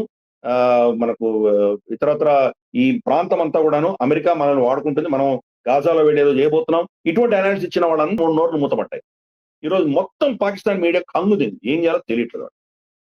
ఇది కీలకమైంది. ఇంకా వాళ్ళకి ఏంటంటే కనుక భారతదేశంతో వాళ్ళకి ఉంది, కానీ శ్రీలంకను కూడా ఎగ్జామ్ చేశారు. శ్రీలంకని ఎందుకు ఎగ్జామ్ చేశారు? బంగ్లాదేశ్ని ఎగ్జామ్ చేయలేదు. మొహమ్మద్ యూనిస్ ఏమో వాళ్ళ డీప్ స్టేట్ మనిషి, అయినా బంగ్లాదేశ్ నుంచి ఇమిగ్రేషన్ మానేశారు వాళ్ళు. సో ఇటువంటిది ఈ వీళ్ళకి ఆన్సర్స్ లేనటువంటి పరిస్థితి ఈరోజు చూస్తున్నాం. కొన్ని కీలకమైన దేశాలు, థాయిలాండ్ కావచ్చు, మనకు ఈజిప్ట్ కావచ్చు, ఇటువంటి దేశాలు కూడా బ్యాన్ చేశారు. ఈజిప్ట్ ఆఫ్ కోర్స్ అది సూయజ్ కెనాల్ అంతా ఉంది కాబట్టి అమెరికాకి చాలా కీలకమైనటువంటిది వాళ్ళ లాజిస్టిక్స్ కి. మరి వాళ్ళ మీద ఎందుకు ఒత్తిడి తీసుకొచ్చారనేది పెద్ద ప్రశ్న. అలాగే థాయిలాండ్ కూడా థాయిలాండ్ లో ఏమి ఇస్లామిక్ ఇదేమీ లేదు. అక్కడ వీళ్ళకి అమెరికాకి ఇబ్బందులు వచ్చేటువంటి ఏమీ లేవు. అయినా థాయిలాండ్ మీద వాళ్ళు ఈ బ్యాన్స్ పెట్టారు వాళ్ళు. ఎనీవే డొనాల్డ్ ట్రంప్ ఆయన ఎవడు ఆపగలడు? ఆయన ఇష్టం వచ్చిన నిర్ణయాలు తీసుకుంటాడు. పొద్దున్న లేస్తే ఏ నిర్ణయం వస్తుందో తెలియదు మనకు. ఈరోజు పాకిస్తాన్ అంతా ఒకటే ఆశ మీద ఉంది. ఏదో ఒక చిన్న స్టేట్మెంట్ దాంట్లో ఏమిచ్చిందంటే వీల్ రివ్యూ ఇట్. దీంట్లో ఎవరైనా గనుక బహుశా మేము ఎక్సెసివ్ ప్రెషర్ పెట్టామని అనుకుంటే కేస్ టు కేస్ బేసిస్ మేము రివ్యూ చేస్తామని చెప్పారు. కాబట్టి వీళ్ళందరూ రివ్యూ అవుతుంది. పాకిస్తాన్ దాని లిస్ట్ నుంచి బయటకు వస్తుంది. వీళ్ళందరూ ఆశతో బతికేస్తున్నారు. Good luck to Pakistan. Correct. Good luck to Pakistan. మనం good luck, good luck, good luck చెప్తున్నందుకన్నా అశ్విని దేవతలు వాళ్ళకి ఆశీర్వదిస్తారో మరి. మీరు అనకూడదు. సరే. సో నెక్స్ట్ అంటే అంశంలోకి వెళ్దాం సార్. ఇది ఇది ఇది మనం ఆల్రెడీ చాలా కాలంగా నువ్వు నేను చర్చించిందే. వాళ్ళకున్నటువంటి వాస్తు శక్తి వల్ల వాళ్ళు ఏదో విధంగా బయటకు వస్తారు వాళ్ళు. కాబట్టి అదే. అదే. ఫ్యాక్ట్. ఎవడో ఒకడు రెస్క్యూ చేస్తూ ఉంటారు. యాహ్! కరెక్ట్. సరే సార్. వాళ్ళని ఇక నెక్స్ట్ చావనివ్వరు, వాళ్ళని బతకనివ్వరు. అవును. అవును. అవును. సార్ యూఎస్ ఇప్పుడు 66 ఇంటర్నేషనల్ బాడీస్ నుంచి బయటకొచ్చేసింది. మీరెప్పటి నుంచో అంటున్నదే యునైటెడ్ నేషన్స్ అనేదే ఇర్రెలవెంట్ గా మారిపోయేది. దానిలో ఉన్నటువంటి అనేక విభాగాల విషయంలో డొనాల్డ్ ట్రంప్ వచ్చాడంటే గనుక వీటన్నిటిలో అసలు అప్పటి నుంచే అంటున్నాడు ఆయన. కరోనా టైంలో కూడా ఆయన మొదటిసారి ప్రెసిడెంట్ గా ఉన్న టైంలో కూడా అసలు WHOకి మొత్తం మనమే డబ్బులు ఇస్తున్నామని అసలు ఎన్నో వ్యాఖ్యలు చేసినటువంటి వ్యక్తి ఆయన. సో ఈవెన్ నేటో విషయంలో కూడా అట్లాంటి వ్యాఖ్యలు చేశాడు అప్పట్లో అనుకోండి. బట్ ఇంటర్నేషనల్ బాడీస్ నుంచి 66 ఇంటర్నేషనల్ బాడీస్ నుంచి యుఎస్ వైదొలిగింది. ఓవైపు ఇది ఉంటే ఇంకొక వైపు ఈ ఇంటర్నేషనల్ బాడీస్ ని యునైటెడ్ నేషన్స్ ని పెట్టుకున్న డీప్ స్టేటే ఎక్కువ యాక్టివిటీస్ చేస్తూ ఉంటది. సో ఇప్పుడు కాలిఫోర్నియా డీప్ స్టేట్ పూర్తి కంట్రోల్లో ఉన్నటువంటి రాష్ట్రం అది అమెరికాలో. కాలిఫోర్నియా నుంచి చాలా మంది వాళ్ళు తీసుకుంటున్న నిర్ణయాలతోటి లిబరల్ లేకపోతే సంక్షేమము ఇట్లాంటి పథకాలు ఇవన్నిటికి తోటి టాక్సేషన్ విపరీతంగా వేయడంతో చాలా కంపెనీస్ కాలిఫోర్నియా వదిలి వెళ్ళిపోతున్నాయి. అందులో గూగుల్ కోఫౌండర్స్ దగ్గర నుంచి చాలా కంపెనీలకు సంబంధించినటువంటి వాళ్ళు ఈవెన్ ఇప్పటికే టెస్లా వెళ్ళిపోయింది. So almost 47 technology companies, tech companies California నుంచి మూవ్ అయినట్టుగా తెలుస్తుంది. కొంతమంది టెక్సస్కి వెళ్ళిపోతున్నారు, మిగతా ప్లేసెస్కి వెళ్ళిపోతున్నారు. ఆల్మోస్ట్ ఎక్కువ మంది టెక్సస్కే మొగ్గు చూపుతున్నారు. ఎందుకని ఇదంతా కూడా ఇది బ్లూ స్టేట్ కావడం వల్ల ఇదంతా జరుగుతోందా, లేకపోతే ఆ విధానాల వల్ల జరుగుతోందా? వివరాలు చెప్తారా? ఈ 2 సెపరేట్ సబ్జెక్ట్స్. యాక్చువల్ గా ఒక్కొక్క సబ్జెక్ట్ కి మనం ఒక కంప్లీట్ గంట ప్రోగ్రామ్ చేయొచ్చు. 100% అంత కీలకమైనటువంటి 2 అంశాలు కూడా. మొదటిది మనకు ఇంటర్నేషనల్ అంతర్జాతీయ సంస్థల నుంచి అమెరికా వైదొలగడం. 35 సంస్థలు యునైటెడ్ నేషన్స్ ఏతర సంస్థలు, 31 సంస్థలు యునైటెడ్ నేషన్స్ సంస్థలు. ఇందాక నువ్వు చెప్పినట్టు ఇవన్నీ కూడాను అమెరికా నిలబెట్టింది. వాళ్ళ డీప్ స్టేట్ వాళ్ళ ప్రపంచాన్ని శాసించి ప్రపంచాన్ని వాళ్ళ అధీనంలో పెట్టుకోవడానికి పెట్టినటువంటి సంస్థలు ఇవన్నీ. దాంట్లో నుంచి అమెరికా బయటకు వస్తారు. అంటే రూల్స్ బేస్డ్ ఆర్డర్ అన్నటువంటి పరిస్థితి వాళ్ళే తీసుకొచ్చారు. ఈవెన్ సోవియట్ యూనియన్, చైనా వాళ్ళకి వ్యతిరేకంగా ఉన్నటువంటి శక్తులను కూడా దీంట్లో భాగస్వాములు చేశారు. ఇప్పుడు వీటినన్నిటి నుంచి బయటకు వెళ్ళిపోతుంది అమెరికా. అంటే మాకు ఏ రూల్స్ వర్తించవు, మేము చక్రవర్తులము, సార్వభౌములము, కాబట్టి మేము ఏం చెప్తే అదే చట్టము. మీకు చట్టం చెప్తాను, ఇంకో పక్కన వాడికి ఇంకో వేరే చట్టం చెప్తాము, నాకు వేరే చట్టం వర్తిస్తుంది. నేను ఈ రోజు పొద్దున్న లేచి నేనేం చెప్తానో అదే చట్టము, రేపు వేరే చట్టం చెప్పొచ్చు. అటువంటి పరిస్థితుల్లో అమెరికా వెళ్ళిపోయింది. అందుకని కీలకమైన సంస్థలు దేని లివరేజ్ గా వాడుకొని ప్రపంచాన్ని శాసించిందో అవి దెబ్బతింటాయి. అమెరికా అంటే వాళ్ళ సైన్యము, స్థావరాలు, వాళ్ళకు ఉన్నటువంటి ఆయుధాలు, వాళ్ళకున్న న్యూక్లియర్ వెపన్స్ కాదు. వాళ్ళకంటే ఎక్కువ రష్యాలో ఉన్నాయి న్యూక్లియర్ వెపన్స్. రమారమి 1000 న్యూక్లియర్ వెపన్స్ రష్యాలో ఇంకా ఎక్కువ ఉన్నాయి. అయినా అమెరికన్ సూపర్ పవర్ ఎందుకంటామంటే దీని వల్ల ఈ సంస్థల ఆధారంగా ప్రపంచంలో ఉన్నటువంటి పాలసీల్ని, ప్రపంచంలో జరగబోతున్నటువంటి పరిణామాలు ఇవన్నీ కూడా వాళ్ళు శాసిస్తారు, దాన్ని వాళ్ళు కంట్రోల్ చేస్తారు. అలాగే డాలర్, ప్రతి ఒక్కరు డాలరే వాడుకోవాలి కాబట్టి ఈ 2 లీవర్స్ తోటి ప్రపంచాన్ని మొత్తం వాళ్ళు అధీనంలో పెట్టుకున్నారు. అటువంటిది ఒకటి డీడాలరైజేషన్ అవుతోంది, 2 ఈ సంస్థల నుంచి బయటకు వస్తున్నారు. సో డొనాల్డ్ ట్రంప్ అన్న వ్యక్తి స్ట్రాటజిక్ గా థింక్ చేయలేడు, ఆలోచన చేయలేడు, టాక్టికల్ గా మాత్రమే చూడగలడు. అతనికి ఉన్న ఇమ్మీడియట్ సమస్య ఏంటంటే వాళ్ళ అప్పులు పెరిగిపోయి దీన్ని ఏం చేయాలో అర్థం కావట్లేదు, కన్సంప్షన్ ఆగే పరిస్థితి లేదు, దాని మీద ఇటువంటి పిచ్చి పనులు చేస్తున్నాడు. కాబట్టి ఇది ప్రపంచవ్యాప్తంగా అమెరికా యొక్క ఇన్ఫ్లుయెన్స్ ఇంకా చంపేస్తుంది. ఈ 61 సంస్థలు మనం చూస్తే కనుక వీటిలో కొన్ని మనకు యుఎన్ ఏతర సంస్థలు ఉన్నాయి. దానిలో కీలకంగా భారతదేశము, ఫ్రాన్స్, యుఎస్ఏ ఈ ముగ్గురు కలిసి ఇంటర్నేషనల్ సోలార్ అలయన్స్ అని పెట్టాము. ఈ ప్రత్యామ్నాయాలు ఏదైతే మనకు పెట్రోలియం ఏతర ఇంధనం ఏదైతే ఉందో, ఎస్పెషల్లీ సోలార్, అది ప్రపంచవ్యాప్తంగా దీన్ని ఎలా మనం స్ట్రాటజీ చేయాలి, దీనికి ఎటువంటి పాలసీలు ఉండాలి, దీన్ని ఎలా మనం ప్రోత్సహించాలి, వీటన్నిటి కూడా ఈ 3 దేశాలు కలిసి దాన్ని ఇనిషియేటివ్ తీసుకున్నాయి. ప్రపంచాన్ని అందరూ దాంట్లో తీసుకొచ్చి దాన్ని ముందుకు వెళ్ళే పరిస్థితి చేస్తున్నాం మనం. దాని నుంచి బయలుదొలిగాడు. ఎందుకంటే తను ఈ ఎన్వైరన్మెంట్, ఈ పొల్యూషన్ దీనికి వ్యతిరేకం అతను. పొల్యూషన్ లేదు, పాడు లేదు, ఏం లేదు. నా ఇష్టం వచ్చింది డ్రిల్లింగ్ చేస్తాను. డ్రిల్ బేబీ డ్రిల్ అంటాడు. కాబట్టి ఎంత పర్యావరణ కాలుష్యమైనా నేను పట్టించుకోను. నా దేశం ఇంపార్టెంట్. నా ఎవరైతే వర్కర్స్ ఉన్నారో వాళ్ళు ఇంపార్టెంట్ అన్నటువంటి వ్యక్తి. అందుకని ఈ సోలార్ నుంచి బయటకు వచ్చాడు. అలాగే మనం చూస్తే కనుక international energy agency, global counter terrorism, వీటన్నిటి బయటకు వచ్చాడు. అలాగే యునైటెడ్ నేషన్స్ అధీనంలో ఉన్నటువంటి సంస్థలు కూడా, international law commission, peace building commission, UN energy, UN population fund, UN water, ఇవన్నిటి బయటకు వచ్చేస్తున్నాడు. అంటే నా ఇష్టం, నేను ఏమైనా చేస్తాను, ఈ రూల్స్ బేస్ నేను బాగా పట్టావు. ఇప్పటికే చాలా సంస్థల్లో చాలా అంశాల్లో వాళ్ళు సంతకాలు పెట్టలేదు. ఫర్ ఇన్స్టెన్స్ ఇంటర్నేషనల్ క్రిమినల్ కోర్టుకి సంతకం పెట్టలేదు వాళ్ళు. ఇంటర్నేషనల్ ట్రీటీ ఆన్ వాటర్ సంబంధించి మనకు అన్క్లాస్ అని ఒకటి ఉంది, దానికి సంతకం పెట్టలేదు. ఎన్నిట్లో వాళ్ళు సంతకం పెట్టలేదు. ఉన్న మిగిలిన వాటి కూడా బయటకు వెళ్ళిపోతారు. అంటే నేనే చట్టము, యుఎన్ కాదు కదా, మీరు ఏ చట్టం మాకు వర్తించదు అన్నటువంటి ఒక పరిస్థితికి వెళ్తున్నాడు. అందుకే ఇందాక నేను చెప్పినట్టు క్షీణిస్తున్న శక్తి ఇలాగే, వాళ్ళ ప్రవర్తన అలాగే ఉంటుంది.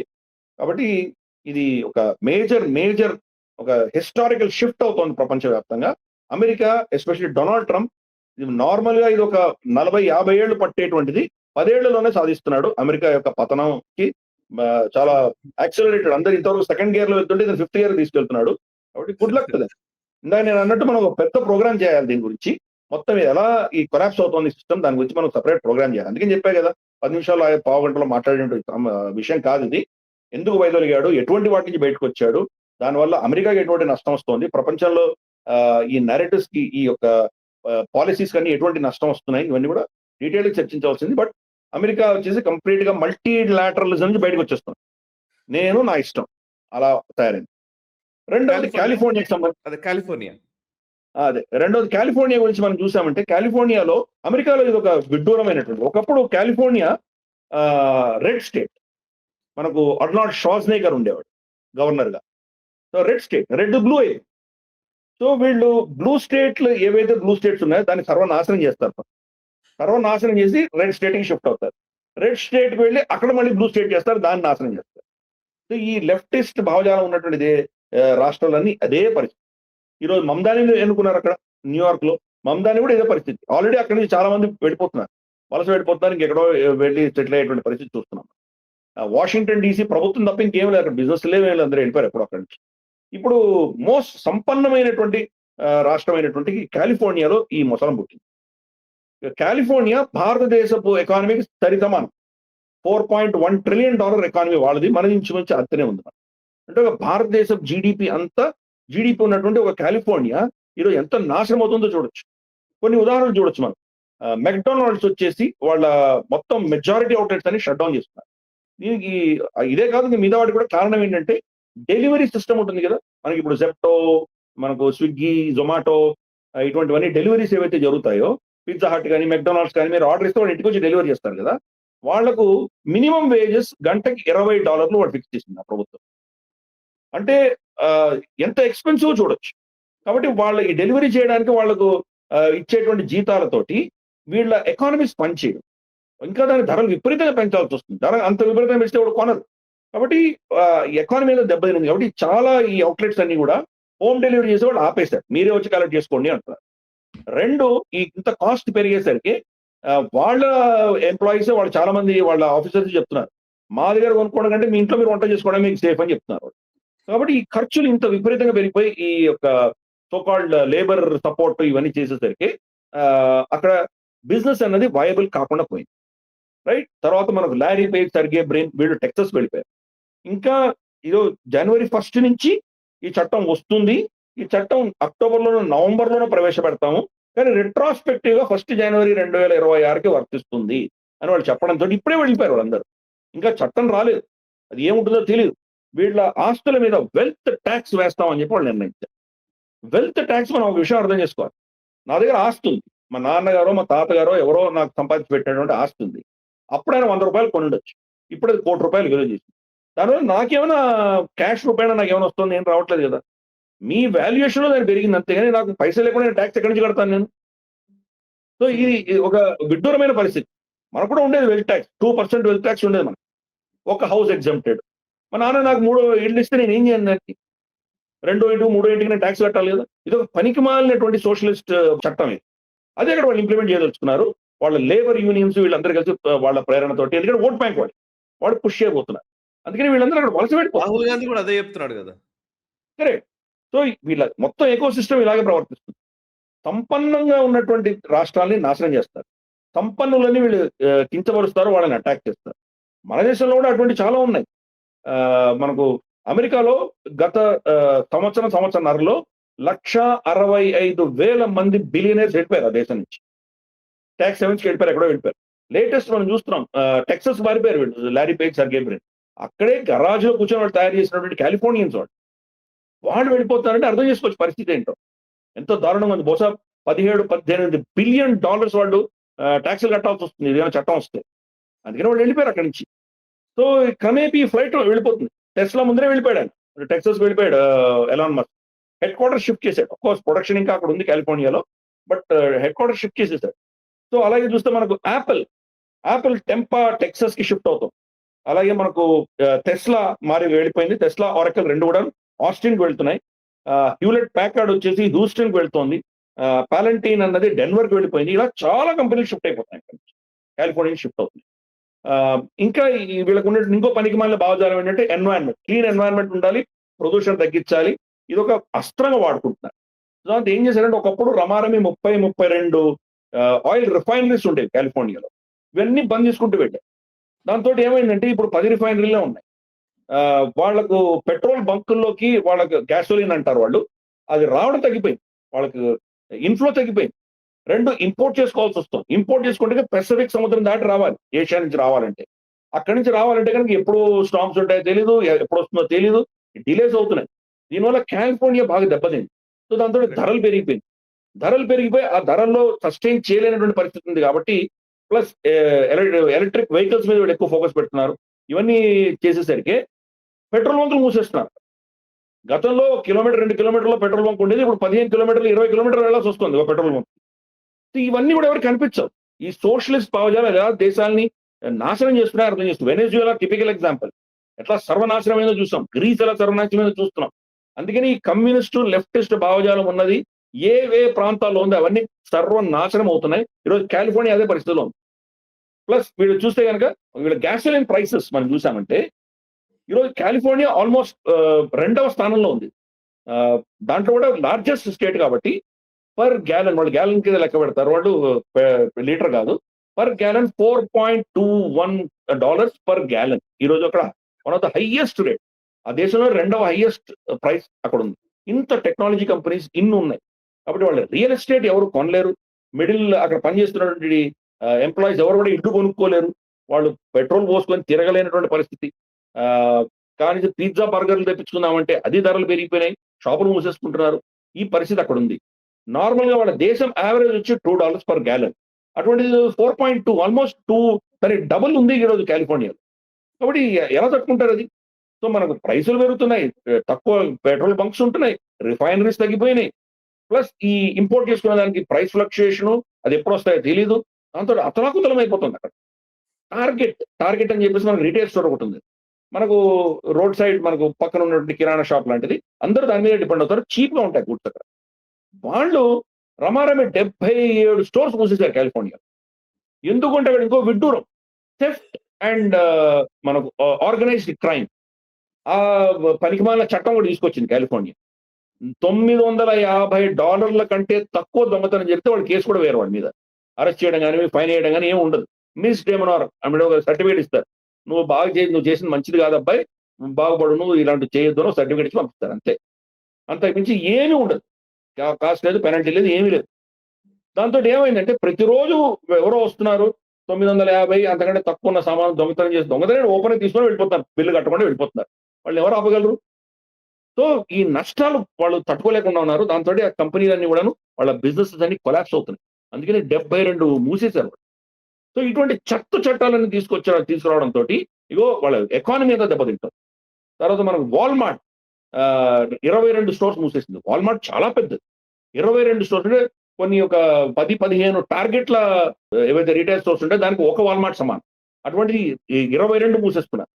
అలాగే CBS 65 స్టోర్స్ మూసేశారు. వాల్ గ్రీన్స్ ఇది మనకు మెడికల్ స్టోర్ లాంటిది, మెడికల్ ఉంటుంది, ఇతరత్ర కూడా ఉంటాయి. వాల్ గ్రీన్స్ 53 మూసేస్తున్నారు. అలాగే రైట్ ఎయిడ్ అని చెప్పేసి అది కూడా ఒక మెడికల్ సంబంధించింది. అది వాళ్ళు బ్యాంక్రప్సీ ఫైల్ చేసి 145 స్టోర్స్ వాళ్ళు మూసేస్తున్నారు.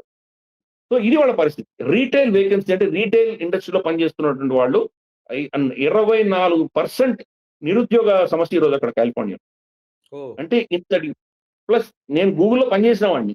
సో గూగుల్‌లో చూసేవాడిని. ప్రతిరోజు పొద్దున వెళ్తే అక్కడ మధ్యలో ఓపెన్ ఏరియాస్‌లో టేబుల్స్ ఉంటాయి.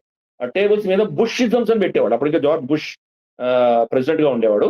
అంటే రిపబ్లికన్స్ వ్యతిరేకంగా డెమోక్రాట్‌ని వాళ్ళందరూ సపోర్ట్ చేస్తారు. డొనాల్డ్ ట్రంప్ వచ్చిన తర్వాత డొనాల్డ్ ట్రంప్‌ని నా ఫార్మర్ కొలీగ్స్ అందరూ, నా ఫార్మర్ బాసెస్ వాళ్ళ ఫేస్‌బుక్ వీటిలోని నేను చూస్తాను. బండబూతులు తిడతారు. వాళ్ళకి నోటికొచ్చినట్టు తిడుతున్నారు డొనాల్డ్ ట్రంప్‌ని. అంత డెమోక్రాట్ సపోర్టర్స్ వాళ్ళందరూ. ఈరోజు ఆ డెమోక్రాట్ భావజాలము, ఆ డెమోక్రాట్ చట్టాలతోటి అక్కడి నుంచి పారిపోవాల్సిన పరిస్థితి వీళ్ళకొస్తుంది. సో ఈ యొక్క లెఫ్టిస్ట్ భావజాలం అనేది ఇదే చేస్తుంది. చాలా స్వీట్‌గా కనిపిస్తుంది వాళ్ళ పాలిసీలన్నీ. మొత్తం వాళ్ళ ఎకానమీని సర్వనాశనం చేస్తుంది. మీరు సంపదను, ధనాన్ని తయారు చేసేటువంటి వాళ్ళని గౌరవించినప్పుడు, వాళ్ళకి వ్యతిరేకంగా మీరు ఇటువంటి చట్టాలు తీసుకొచ్చినప్పుడు మీరు కూడా నాశనం అవుతారు.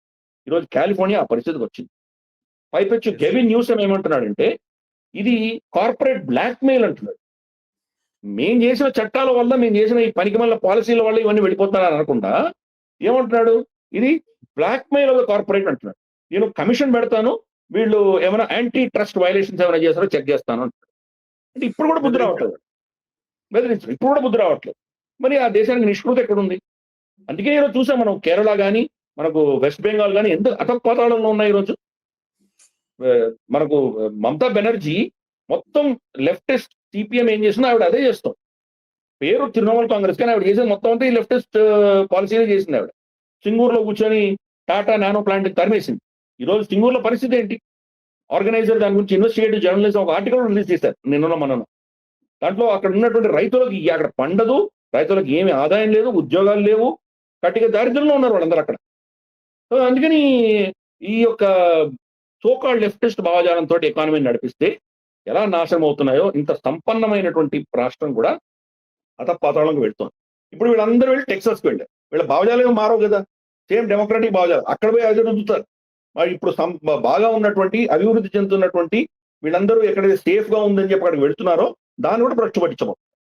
సో ఈ బ్లూ స్టేట్స్‌ని రెడ్ చేయడం, అక్కడ నాశనం అయితే దాని దరిద్రానికి వదిలేసి ఇంకో దేశాన్ని భ్రష్టు పట్టించడం. సో ఇది మనకు చాలా కీలకమైంది. మనం ఇది గనక ఈ యొక్క పాలిసీలు అర్థం చేసుకోకపోతే మన దేశం కూడా ఇదే గతిపడుతుంది. Okay sir. యెస్. ఇక నెక్స్ట్ అంశంలోకి వెళదాం సార్. ఇక ఇప్పుడు మనం వెస్టర్న్ హిపోక్రసీ సెగ్మెంట్‌లోకి వెళదాం. ఈ వారం మన వెస్టర్న్ హిపోక్రసీ సెగ్మెంట్‌లో ఫ్రాన్స్‌కి సంబంధించినటువంటి ఇమాన్యుయల్ మాక్రాన్ అక్కడ రైతులు నిరసనలకు దిగుతూ ఉన్నారు. రైతులని అరెస్ట్ చేయడానికి ఆర్డర్స్ ఇచ్చాడు. కొంతమంది రైతుల్ని అరెస్ట్ కూడా చేశారు. జనవరి 14వ తేదీన 50 నుంచి 52 మంది రైతుల్ని అరెస్ట్ చేసినట్టుగా మనకు వార్తా కథనాలు వస్తూ ఉన్నాయి. ఈ రైతుల ఉద్యమము యూరప్ అంతటా కూడా అక్కడక్కడ అడపాదడపా నడుస్తూనే ఉంది. మనం చాలా రోజుల నుంచి డిస్కస్ చేస్తూనే ఉన్నాము. అండ్ ఈ ఫార్మర్స్ ప్రొటెస్ట్‌ల విషయంలో మాక్రాన్ వైఖరి దేనికి సంకేతము? అండ్ బేసికల్లీ మన దగ్గర భారతదేశంలో ఉన్నటువంటి మన రైతుల ఉద్యమం జరుగుతేనేమో విపరీతంగా మాట్లాడుతూ వచ్చారు. అసలు మన దేశంలో మానవ హక్కుల ఉల్లంఘన జరుగుతోంది, అది జరుగుతుంది, ఇది జరుగుతుంది అని చెప్పేసి న్యూయార్క్ టైమ్స్ లో వీళ్ళు విపరీతంగా రాశారు. కానీ యూరప్ లో జరుగుతున్నటువంటి రైతుల నిరసనల విషయంలో ఆ ప్రభుత్వాల వైఖరి గురించి మాత్రం మాట్లాడరు, రాయరు. అది కూడా ఏదో మంచిది అన్నట్టుగానే చెప్పే ప్రయత్నం చేస్తూ ఉంటారు. Please expose this sir.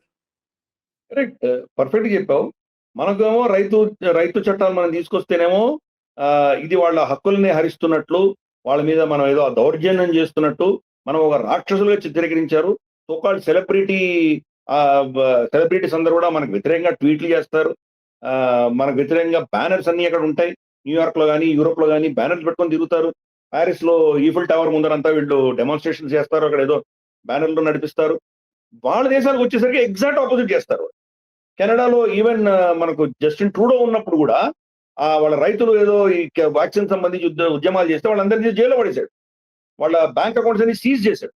తను చేస్తేనేమో న్యాయం, మనం చేస్తేనేమో ఇబ్బంది. ఈరోజు ఫ్రాన్స్ అదే చేస్తోంది. వాళ్లకు అక్కడ యూరోప్ లో ఉన్నటువంటి రైతులు చాలా ఇబ్బందుల్లో ఉన్నారు. ఈ యొక్క సోకాల్డ్ వోక్ మనకు తర్వాత ఈ సోకాల్డ్ లెఫ్టిస్ట్ పాలసీస్ వల్ల వాళ్ళు ఎవరు లాభసాటిగా వాళ్ళు మనకు వ్యవసాయం చేయలేనటువంటి పరిస్థితికి వచ్చాయి.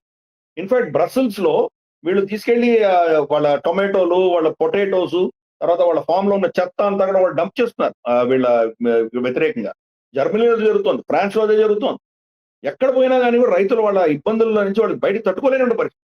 ఈ రోజు వాళ్ళు ఆత్మహత్య చేసుకోవడం తప్ప ఇంకేం మిగలేదు వాళ్ళకి. అటువంటి పరిస్థితుల్లో వాళ్ళు కష్టపడుతుంటే దానికి సమస్యకు పరిష్కారం చూడడం మినహాయించి ఈ పాలసీలను కూడా ఎవరు డిక్టేట్ చేస్తున్నారు? WEF, తర్వాత మనకు ఈ సోకాల్డ్ లెఫ్టిస్ట్ థాట్స్ భావజాలం ఉన్నటువంటి ఆ ఎకో సిస్టమ్ డీప్ స్టేట్ వాళ్ళు నిర్ణయిస్తున్నారు. మనం దీని గురించి ఇదివరకు కూడా చర్చించాం. మనం అమెరికాలో రిచెస్ట్ రైతు ఎవరు అంటే కనుక బిల్ గేట్స్. 2 లక్షల పైబడి హెక్టర్స్ అతని దగ్గర ఉంది. అంటే వీళ్ళందరూ కూడా ఏంటంటే కనుక ఫుడ్ సప్లై చేయని వాళ్ళ అధీనంలో తీసుకోదలుచుకున్నారు. వ్యవసాయాన్ని చంపేయాలి. ఫ్యాక్టరీల్లో తయారు చేసి వీళ్ళకి మనకు మాంసము, మనకు బట్టరు, తిండి వాళ్ళు ఇస్తారు. వాళ్ళు ఇచ్చే టాబ్లెట్లు తిని మనం బతకాలి. మొత్తం వ్యవసాయాన్ని చంపేయాలి. సో అందుకని వీళ్ళ పాలసీస్ అయినా అలాగే ఉన్నాయి. టాక్సేషన్ కావచ్చు, దానికి సంబంధించినటువంటి సబ్సిడీలకు సంబంధించింది కావచ్చు, ఇవన్నీ కూడా వచ్చేసరికి ఇవన్నీ వాళ్ళు చేసిన పాలసీల వల్ల వ్యవసాయం లాభసాటిగా ఉండట్లేదు. వాళ్ళు బతకలేనటువంటి పరిస్థితి. ఆ పరిస్థితిని తీసుకొచ్చారు వాళ్ళు. ఇండిపెండెంట్ గా మీరు వ్యవసాయం చేస్తే వాళ్ళు వచ్చి మిమ్మల్ని అరెస్ట్ చేస్తున్నారు. దీనికి నిరసనగా వాళ్ళందరూ కలిసి వాళ్ళు పోరాటం చేస్తుంటే బ్రసెల్స్ లో కానీ, యూరోపియన్ పార్లమెంట్ లో కానీ, లేదా ఇండివిజువల్ దేశాల్లో కానీ వాళ్ళకి కంప్లీట్ గా వ్యతిరేకంగా వీళ్ళు ప్రవర్తిస్తున్నారు. ఈ రోజు ఫ్రాన్స్ లో వాళ్ళని అరెస్ట్ చేస్తున్నారు, నిర్దాక్షిణ్యంగా అరెస్ట్ చేస్తున్నారు. పాలసీలో మార్పు లేదు. ప్రజలు వాళ్ళు వచ్చి మాకు గోడు ఉంది, కష్టం ఉంది అని చెప్తే వినే నాదుడు లేడు అక్కడ. పైపెచ్చి వాళ్ళని అరెస్ట్ చేస్తున్నారు, మనకేమో లెక్చర్ ఇస్తారు. ఎంత హిపోక్రసీ ఇది! కాబట్టి వెస్టర్న్ హిపోక్రసీకి మన గ్లోబల్ రౌండప్, క్షాత్రం రౌండప్ లాంటిది ఒక హిపోక్రసీ రౌండప్ చేయొచ్చు మనం. అంత హిపోక్రసీ. సో అందుకని ఆ సమాజానికి, ఆ వెస్టర్న్ సివిలైజేషన్ కి నిష్కృతి ఉంటుందో లేదో నాకు తెలియదు. బట్ మనం వాళ్ళు మనకేదో నీతులు, శ్రీరంగ నీతులు చెప్పినంత మాత్రం మనం భయపడిపోయి వాళ్ళ సర్టిఫికెట్ల కోసం మనం జీవించాల్సిన అవసరం లేదు. మన ఇంట్రెస్ట్ ఏవో మనం చూసుకొని మనం ప్రవర్తించాలి. వీళ్ళ హిపోక్రసీని మనం ఎక్స్పోజ్ చేయాలి. Yes sir. ఇక collapse of the western society segment లోకి వెళదాం సార్. ఈ వారం మనము పాశ్చాత్య సమాజాలు కుప్పకూలుతున్నటువంటి విధానాల్లో UK prime minister care stammer ఒక నిర్ణయం తీసుకున్నారు. యాక్చువల్లీ ఇస్లాంలో ఎక్కువగా ఉంటుంది ఫస్ట్ కజిన్ మ్యారేజెస్ అనేది. కజిన్ మ్యారేజెస్ అనేవి ఎక్కువ ఉంటాయి కాబట్టి కజిన్ ని పెళ్లి చేసుకునే విషయానికి సంబంధించి ఒక ప్రైవేట్ మెంబర్ బిల్ వచ్చింది. ఆ బిల్ వచ్చి ఒక చట్టంగా మారే క్రమంలో దాన్ని ఫస్ట్ కజిన్ మ్యారేజెస్ ని బ్యాన్ చేసే విషయాన్ని బ్లాక్ చేస్తూ కేర్ స్టామర్ నిర్ణయం తీసుకున్నాడు. అంటే ఉండాలి అని చెప్తున్న పరిస్థితి. సో యూరోప్ లో ఇస్లామిక్ లాస్ ఎక్కువ అయిపోతున్నాయేమో అనిపిస్తోంది. సో పూర్తిగా దాని డీటెయిల్స్ ఏంటి, దీన్ని ఎలా అర్థం చేసుకోవాలి, అండ్ ఇంతలా ఎందుకు ఇస్లాం ని అప్పీస్ చేసే పరిస్థితిలోకి ఎందుకు వెళ్ళిపోతున్నారు కూడా వివరించండి. ఇస్లాంలో ఉంది లేదు అన్నది పెద్ద విషయం కాదు. అది చాలా దేశాల్లో ఇవన్నీ పాటించరు వాళ్ళు, కానీ పాకిస్తాన్ లో పాటిస్తారు. లేటెస్ట్ గా ఒక వారం క్రితం అసీం మునీర్ తన తమ్ముడి కొడుక్కి తన కూతుర్నిచ్చి పెళ్లి చేశాడు. అంటే పెదనాన్న చిన్నాన్న పిల్లలు అన్న చెల్లెళ్ళు అవుతారు. అటువంటి వాళ్ళిద్దరు పెళ్లి చేశారు. అంటే అసీం మునీర్ లాంటి వాడే ఈ జాతి నుంచి బయటికి రాదు.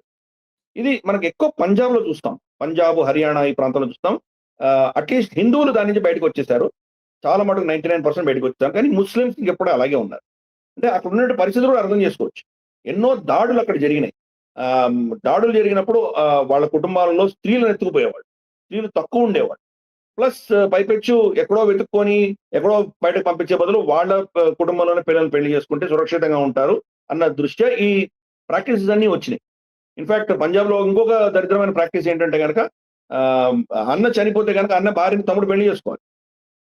కొడుకులా పెంచినటువంటి మరిది కూడా వదిన పెళ్లి చేసుకోవాలి. ఇటువంటి ప్రాక్టీసెస్ ఉన్నాయి అక్కడ పంజాబ్ లోను ఎస్పెషల్లీ. ఎందుకంటే ఇవన్నీ కూడా దాడులకు దెబ్బతిన్నటువంటి ప్రాంతాలు. అది వాళ్ళ లోకలైజ్డ్ సాంప్రదాయం. యూకేకి ఏంటి?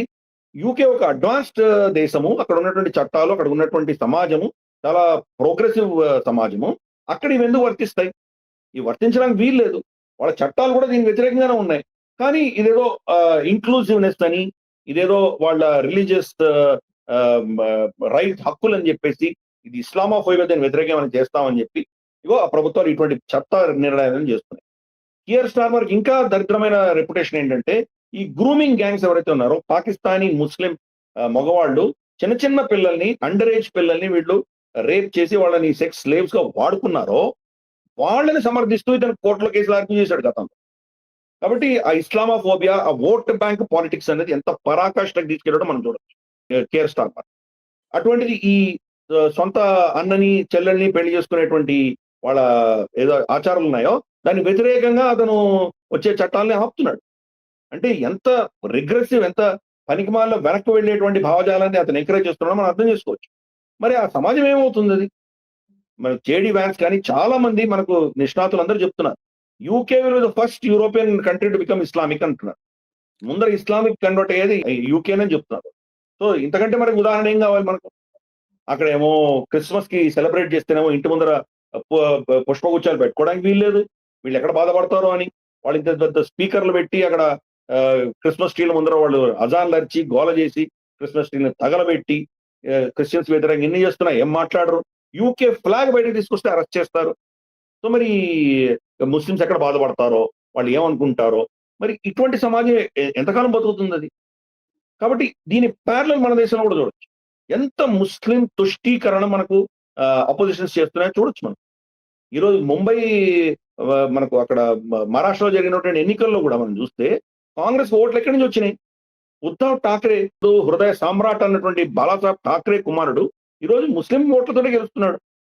సో ఇటువంటి తుష్టీకరణ రాజకీయాలు చేస్తే మమతా బెనర్జీ అయితే వాడు పేరే మనం మమతా దీదీ నుంచి మమతా బేగం అని చెప్పి అందరూ చాలా మంది మేమ్స్ పెడుతున్నారు. ఎంత తుష్టీకరణ రాజకీయాలు జరుగుతున్నాయో మనం చూస్తున్నాం. దానివల్ల సమాజం నష్టపోయినా వాళ్ళకి ఏం పర్లేదు, వాళ్ళ సత్తా వాళ్ళ అధికారం చాలా కీలకమైంది. అటువంటిది యూకేలో జరుగుతోంది, యూకే నాశనం అవుతోంది. అటువంటిది మన దేశంలో కూడా చేశామంటే మనం కూడా అదే గతి పడుతుంది. ఆ సమాజం ఎలా కుప్పకూలుతోందో అలాగే మన సమాజం కూడా కూలిపోతుంది. కాబట్టి తస్మాత్ జాగ్రత్త. ఎస్ సార్, నిజంగా తస్మాత్ జాగ్రత్త అనే దాంతోటే క్లోజ్ చేద్దాం. Thank you very much sir, thank you very much. So ఇప్పుడు టైం కరెక్ట్ గా 2 గంటలు అవుతోంది, 2 గంటల 12 నిమిషాలు. ఈ టైం మనం ఈ రికార్డింగ్ క్లోజ్ చేశాము. ప్రేక్షకులకి నిజంగా చెప్తున్నాను, గిరిధర్ గారు చాలా బిజీ స్కెడ్యూల్లో వారు మన కోసం టైం వెచ్చించి ఇంత రాత్రిపూట ఆయన కూర్చొని ఇంత విశ్లేషిస్తూ ఉన్నారు. అండ్ వారికి నిజంగా మనందరి తరఫున నేను కృతజ్ఞతలు, ధన్యవాదాలు చెప్తూ ఉన్నాను. Thank you very much sir, thank you very much. Literally నిజంగా మేము రుణపడి ఉన్నాం మీకు, రియల్లీ. ఎందుకంటే మనందరి బాధ్యత మనకు తెలిసిన 4 విషయాలు మనం సమాజంలో చెప్తే కనుక దానివల్ల ఇంకా నలుగురికి లాభపడితే కనుక మనకు అంతకంటే ఏం కావాలి? బాధ్యతగా మనం ప్రవర్తిస్తున్నాం కాబట్టి ఏదో మనం ఎవరికి రుణపడలేదు. మనం అందరం కూడా కలిసికట్టుగా మనం పనిచేస్తున్నాం. సమాజంలో మనం ఒక పాజిటివిటీ, దేశం యొక్క భవ్యతను తీసుకొచ్చే ప్రయత్నం మీ ఛానల్ చేస్తోంది. నాకైనా చిన్న కంట్రిబ్యూషన్ నేను చేయగలుగుతున్నాను. కాబట్టి మన ప్రేక్షకులు దాన్ని ఆదరిస్తారని కోరుకుందాం. థ్యాంక్ యూ సార్, నిజంగా థ్యాంక్ యూ సార్. సో చూసారు కదా, ఇది ఈ వారం గ్లోబల్ రౌండప్. వచ్చే వారం గ్లోబల్ రౌండప్ లో మళ్ళీ కలుద్దాము. మనసా వాచా కర్మణ, దేశహితం కోసం నేషనలిస్ట్ హబ్. నమస్తే. ఈ వీడియో మీకు నచ్చినట్టయితే లైక్ చేయండి, 10 మందికి షేర్ చేయండి. అలాగే కామెంట్ల రూపంలో మీ అభిప్రాయాలను మాతో పంచుకోండి. Nationalist hub group of channels ను సబ్స్క్రైబ్ చేసుకుని తెలుగునాట జాతీయవాద జర్నలిజాన్ని ప్రోత్సహించండి. ఈ వీడియో కింద ఉన్న బెల్ ఐకాన్ పై క్లిక్ చేయడం మర్చిపోవద్దు.